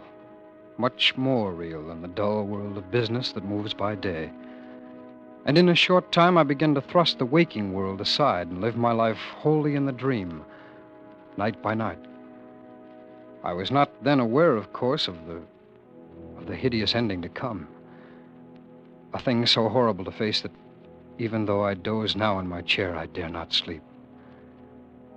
I can't recall exactly when the dream, if it is a dream, first began. Oh, a month ago, perhaps. At any rate, I fell asleep in my flat and awoke in another place and another time. That is to say, as I fell asleep here, I awoke there, far away on an island in the Mediterranean, and hundreds of years in the future. Eden. Eden, you must wake up now. Wake up? But where am I? Here with me, of course. Oh, Eden, my dear, you've been dreaming. Oh, yes. Yes, I remember now. It was such a vivid dream. I thought I was a man living hundreds of years ago. Silly, but it took me a moment to shake it off. And was I there with you? In the dream, I mean. You're here with me now. That's the important thing. Has there been no word? Nothing has changed? Nothing. Otherwise, I should have awakened you. Good. Perhaps they've finally decided to leave us alone. I hope so. I couldn't stand much more of it. Our faces on every telescreen all over the world. Scandal criers saying things It doesn't matter, Noma. It's over. We've left all that behind us in the north. We're going to be very happy here. Oh, my darling, we have to be. It's the only thing that will justify what you did. Noma, can you doubt that we will? Come here. Look out through the glass wall there. Blue sea down below us, pale hills and the far-off mainland. Why, is there any more perfect place to be happy than here in Capri? And what of the woman you brought with you? Did you not perhaps give up too much for her? Pay too great a price? You're worth more than all of it, Noma. You make me feel very humble. You were the most powerful man on earth, council master of the allied nations of the North, the ruler of 1 billion people. 1 billion fools? Why, had they not been, they would have accepted you. They felt they had reasons. Reasons? Could not permit me to marry beneath my station now. I've given my whole life to them until now. Has a man no right to happiness, Noma? They follow their own desires. Why shouldn't I do the same for once? Why not, indeed? I've no answer for you, beloved. I'm proud and humble for what you did. But also a little afraid. Afraid of what? I don't know, Eden, I don't know, but the Vicetel. Your pardon, Master Heaton. May I have your attention, please? Yes, go ahead. What is it? There is one here who desires to speak with you. I'll see no one. I've told you that. He tells me to say the white grasses grow tall in the north and reach above the snow. Eden, it's a messenger from the council. Yes. Very well, send him up. What does it mean? Have they thought of some new way? No, my darling, it is nothing. He'll talk of duty again and all the other things, the same kind of talk. It can't be anything else. If only they'd chosen someone besides Evesham to govern. But they did choose him. If he doesn't suit them, they can find someone else. I'll have no part of it. He's such a fool, such a stupid, blundering fool. Well, perhaps they need a fool. Perhaps that's why... Oh, there's the messenger. Come in. I must beg you to pardon this intrusion, Master Heaton, but the council considers the matter of the greatest importance. It's all right. Now, what is it you wish? If we could speak alone, perhaps. I have no secrets from the lady. She knows everything. Now, what is it? I am empowered by the council to ask you to return at once and take charge of the government again. Alone? Yes, that would be required, of course. Then the council wastes my time and theirs. But there have been new developments. Evesham already has begun the moves we've always feared he would. That no one but you can stop this madness, this foolish ambition of his. Then more's the pity, for I do not choose to do anything about it. You know what it means, of course. I know nothing of the affairs of government. I am a private citizen engaged in seeking happiness. Master Heaton, do you believe that one man can work out his fate apart and separate from the fate of all mankind? You may leave now. You may go back and tell the council that I have no concern in their problems now or ever. Very well, Master Heaton. But if you should decide differently, decide quickly, for there is very little time. Oh, Eden, is it true? Will it really come to that? Probably. The South and the East are not easily bluffed. But war. Loose in the world again for the first time in 100 years. War again. They don't know what it is. No, they don't. They've never seen it. Eden, you can't let it happen. No, my darling, I've made a choice, and it's final. If it comes to war and the whole world falls in ruins, then I'll live on in the ruins. But I'll live there with you. That's final. Eden, I'm afraid.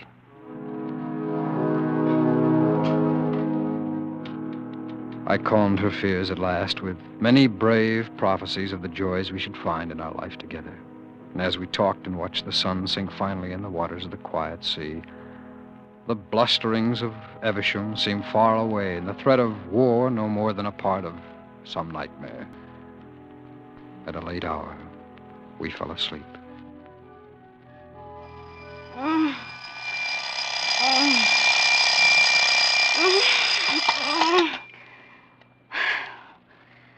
Henry. Henry, wake up. I said wake up.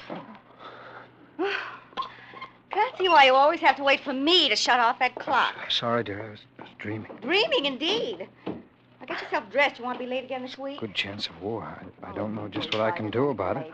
Oh, Henry, for pity's sake. One thing's certain, I won't give her up, no matter what happens. Her? Who's her? Oh, yes, of course. I'm getting up right this minute, dear. I'll get dressed right away. Henry, Now, there's no need to get excited, dear. There's plenty of time to catch the 7:12. I never saw such a man in my life. Wasn't for me telling you what to do, I don't know what would become of you.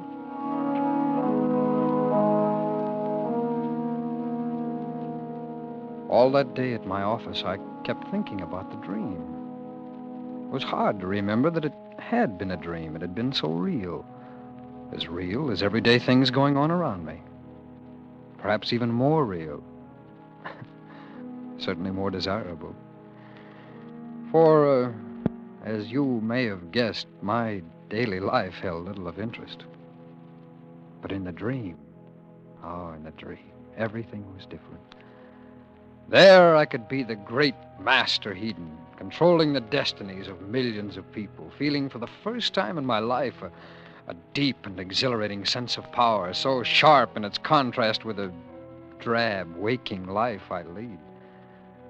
And most of all, I could not forget the girl, the way she looked, the glorious way that she... Well, no matter. All day I kept wondering if I should be able to find the place again, so far away in space and time. Too long delayed, the night came at last, and I went to bed hopefully. But nothing happened. There was no dream. For 3 nights there was no dream, and I grew frantic with worry, with longing for her. And then came the 4th night. Careful, darling. Watch where you're going. You almost fell over those rocks. I'm sorry. I guess I was thinking of something else. Yes, for 3 days now. You haven't been yourself at all. Well, there are so many things to think about. It's all right, Eden. I've known you were thinking of it constantly, even though you've not mentioned it. There's nothing new, is there? What? I mean, well, have you had any word that you've kept from me? Thought it best to? Something of that sort? No, Eden, no. I've had no word from the North. Oh. No one here has, yet everyone seems to sense it. There's a fever in the air, tenseness, as though they could smell something. The smell of war, perhaps. There'll be no war. Once Evesham knows his bluff's been called, he'll back down. You know him better than that. You'll count on that blind luck of his to see him through. And you could stop him, Eden. You could still go back. There'll be no going back. How can we hope to find happiness for ourselves if millions die because of us? If it should start, it can't last long. People in the world today have no idea what war is. When they find out, they'll have no part of it. When they find out, it'll be too late. There'll be blood on the ground then, and hate and vengeance. And there can be no stopping it. Then why should not... Well, then the fools shouldn't... They shouldn't start it then. But they are fools. You said yourself...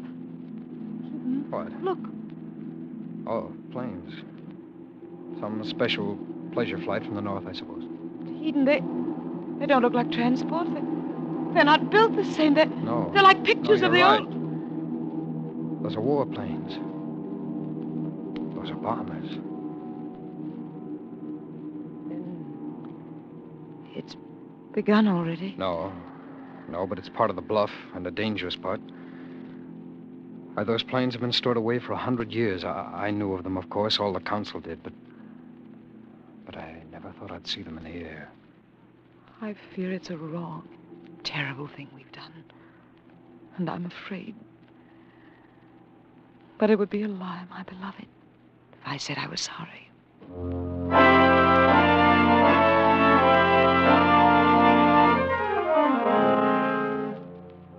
No more warplanes came to Capri in the next 2 days. But the sight and the sound of the first ones had been enough. The peaceful island of pleasure became a beehive of belligerent activity. Preparation for war by a people who had never known anything but peace. Old weapons, relics for years, came out of storage places, were cleaned, polished, made ready. Big guns appeared as if by magic, were quickly set in placements about the rocky isle. Norma and I took no part in the madness about us, but walked alone from the others. She with a growing sadness, and I with a swelling hatred for blind, blundering Evesham, and for the stupidity he'd called forth now in mankind. And then, late afternoon of the third day. But why? Why do they act as if they might come here, Heaton? If there were a war, it could never reach to Capri. Who knows why they act or what they think? There's no reasoning in them. They're like sheep, anxious to get their throats cut and have it over with. It was all so beautiful, Heaton. Oh, Norma, it still is. All this has nothing to do with us. We've turned our backs on it. What they do now is their own concern. This can't touch us. It's so terrible to think about it. Heaton, look. Planes have come back. Yes. Coming over the hills there. He's still playing the same old game. Oh, how long can that blundering Evesham hope to... Norma, these are not the same ones. What do you mean? I know the shape of these. These are warplanes from the south. Then, oh no, it can't mean anything. Was that what they call a bomb? That was what they call war. War. Eden, I want to see it. All its horror and idiocy. I want to see it. Not too close to the window, Norma. Look, down there by the edge of the water. Where the little pavilion was, Eden. There's nothing but broken rocks and smoke drifting up. Yes, that's where the first bomb went. But why should they wish to destroy a little summer pavilion? An accident. They were trying there for the docks. We swam there every morning. Do you remember how clear and how clean the water was? There must be blood in it now. Norma, there's no good in that kind of thinking. This is what they chose. Now they've got it. They couldn't have known it would be like this. Perhaps not, but that can't be helped now. It's too late now for them ever to turn back. How could they ever? Eden, look! No, get back! Look, Eden, that plane. Along the beach. The whole promenade. Hundreds of people and children, too.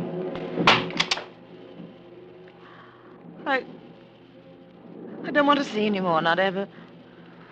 We've got to find some way to get out of here. Some way. Capri is right in the middle of it. It was so beautiful here. Why should anyone make war on Capri? Why?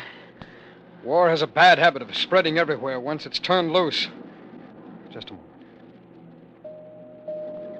Supervisor from 22. I'd like a private plane and a pilot right away. Destination to be decided. Sorry, sir. All planes have been taken over by the government. General order by Master Evesham. Confound it. All right. What about a boat? Power boats have been taken over. Perhaps a few small sailing craft may be still available. Find out. Get me a navigator and enough crewmen. Sorry, sir.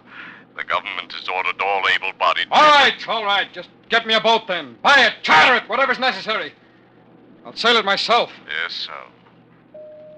Where can we go, Eden? I don't know anywhere but here. Yes, and let's go quickly. Take me away someplace, Eden, far away. Anywhere but here.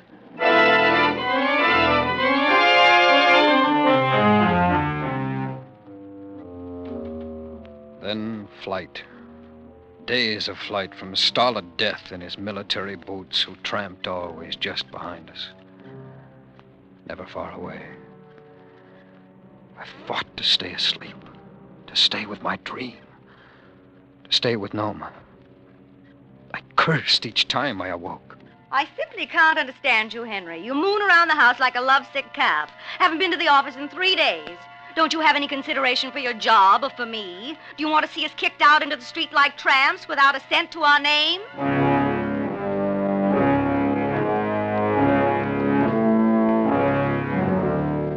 My waking life became the vague movement of shadow figures of which I remember nothing now. But my life in the dream was very real. Oh, yes, very real. No. I've just come from there. You cannot go through the pass. Why can't we? It is impossible. You must go back to the coast quickly. Eden, can't you explain to him we must find some place to buy food? We've had nothing to eat for 2 days. No, lady. There is no food here. Everyone is starving. Pestilence has broken out. Pestilence? Horrible plague. Came suddenly. Already, people of 2 villages are lying dead in the gutters. Spreading very quickly. Come, Norma. Let's go back to the boat. We tried first to land somewhere along the southern shore of the Mediterranean. We found it everywhere the same. In some places, the people were dying of disease and starvation. In others, they were dying of bleeding burns from the flame of war. But always, they would die. Eden, everywhere we go, we find dead bodies. More and more all the time. What's happening? Has the whole world gone mad? Is the whole world dying? Back again to the north and a landing on the peninsula. Then pushing our way overland, trying to find some haven in a world intent on smashing itself to bloody fragments. Fleeing from the idiot fury around us and being blocked at every turn. You cannot go there. You must turn back immediately. Why? Why must we turn back when there's no place left to go back to? Back where? That I cannot tell you. But if you go farther, you will die. They have used poison gas, and the area is contaminated over hundreds of miles. I've seen people die from it. It is not a pretty sight. Death everywhere. Of course, if you would like to stay here, I'm sure we can take care of that pretty little throat of yours. Yes, indeed, we can. There were no real battle lines as yet. No armies. The thing had come too fast. But everywhere roving bands fought, plundered, killed one another. Sometimes not even knowing if they were killing friend or foe. And always overhead were the planes, humming like hawks, killing anything that moved. Eden, do you think he sees us? I'm not sure, Norma. Don't move. Don't move. He's heading toward us, all right. Eden, we can't just lie Don't here. move, Norma. By heaven, I think it is us. Look. Where? That old woman walking on the road. Doesn't she know?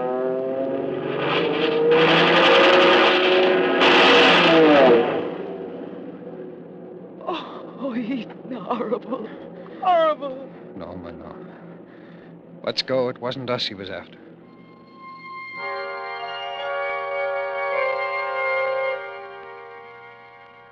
And so, for love and for reason, on and on, day after day, we fled from the monster stupidity of war, till at last we could flee no farther.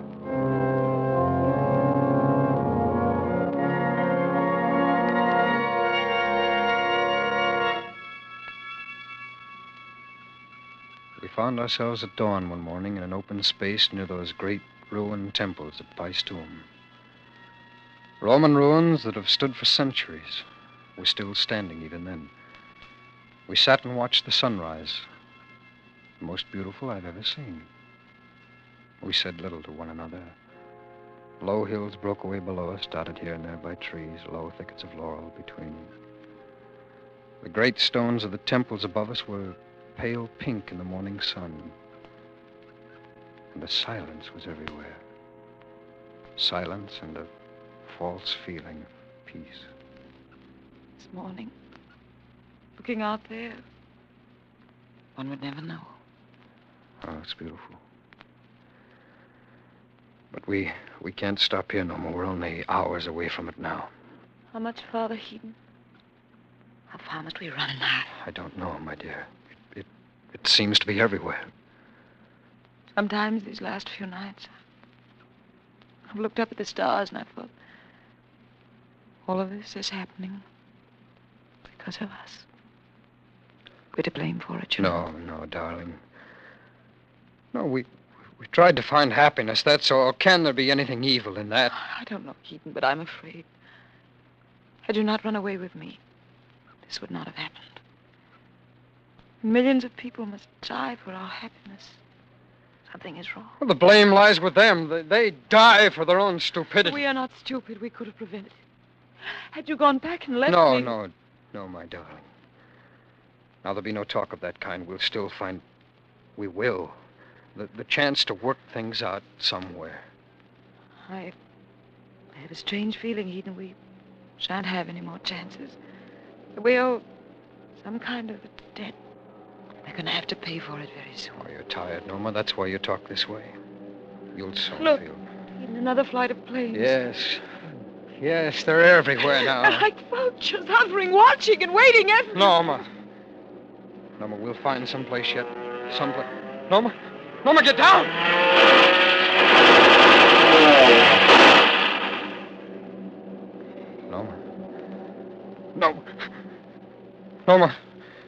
Norma, you all right? Eden, I love her.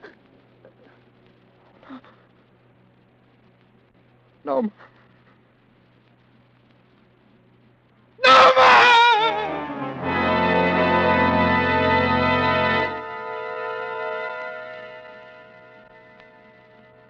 I sat there on the ground for hours,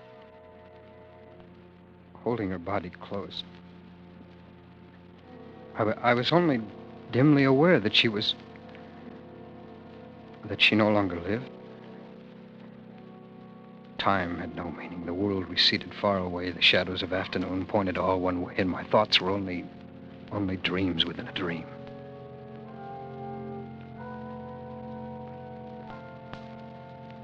I must have stared at them for several minutes, not realizing who they were, watching them approach through the bushes. Before they came within yards, before it struck me suddenly, those uniforms. They were soldiers of the South and the East. With only one thought in mind, I jumped to my feet and ran toward them.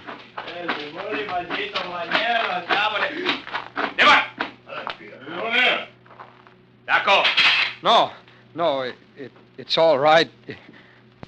It's all right. You don't need those guns. I mean no harm. You see, I only wanted you not to come here. It's my wife. She's dead. There's no one else here. No, put away the bayonet. There's no need for it. You can take your men around the other... Now, what are you going to do? No! Oh.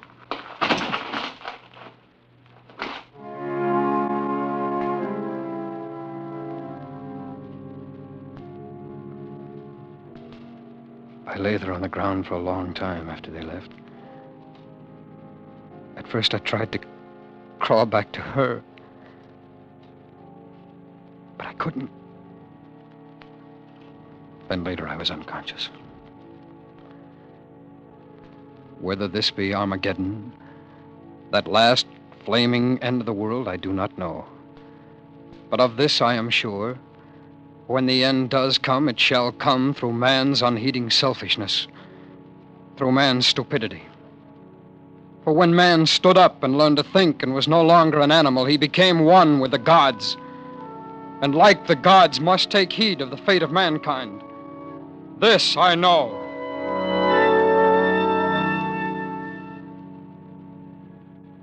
Always before I had longed desperately to escape into the dream. But now with equal desperation, I fear to do so. For Eden's world is dying now, shuddering in the last great convulsions of its death agony. Over the whole great landscape of earth lie the rotting, disfigured bodies of the dead. And the sad sun gleams with a pale and ghastly light through the smothering curtain formed by the hideous fumes of war. The moans of the half-dead swell up from the plains of earth, fill the vast emptiness of the heavens and go unanswered. Starvation, pestilence, war and death. The whole world is dying.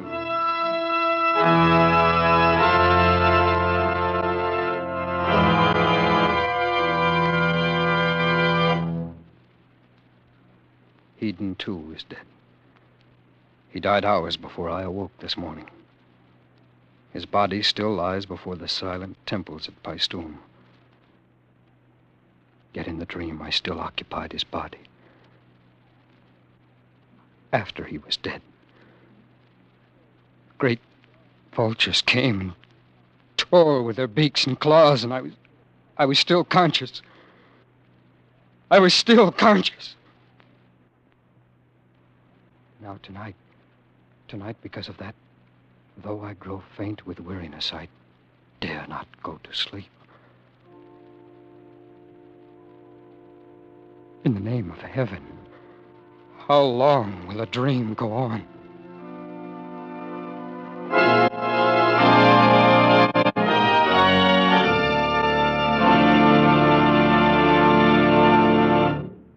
Escape is produced and directed by Norman Macdonald.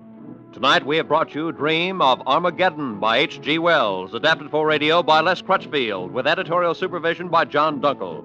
Featured in tonight's story were Stacey Harris and Betty Lou Gerson, with Charlotte Lawrence, Jack Crucian, Eric Rolfe, and John Daner. Special music by Ivan Ditmars. Next week. You are standing in the light of an arc lamp by the cathedral in Mexico City, looking at a dead body lying at your feet, and a great fear comes over you as you wonder if you are a haunted man.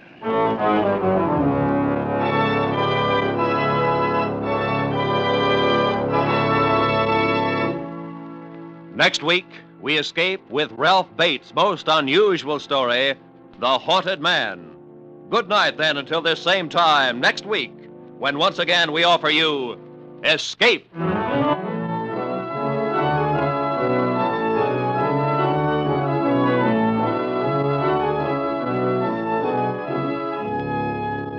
Roy Rowan speaking. This is CBS, the Columbia Broadcasting System.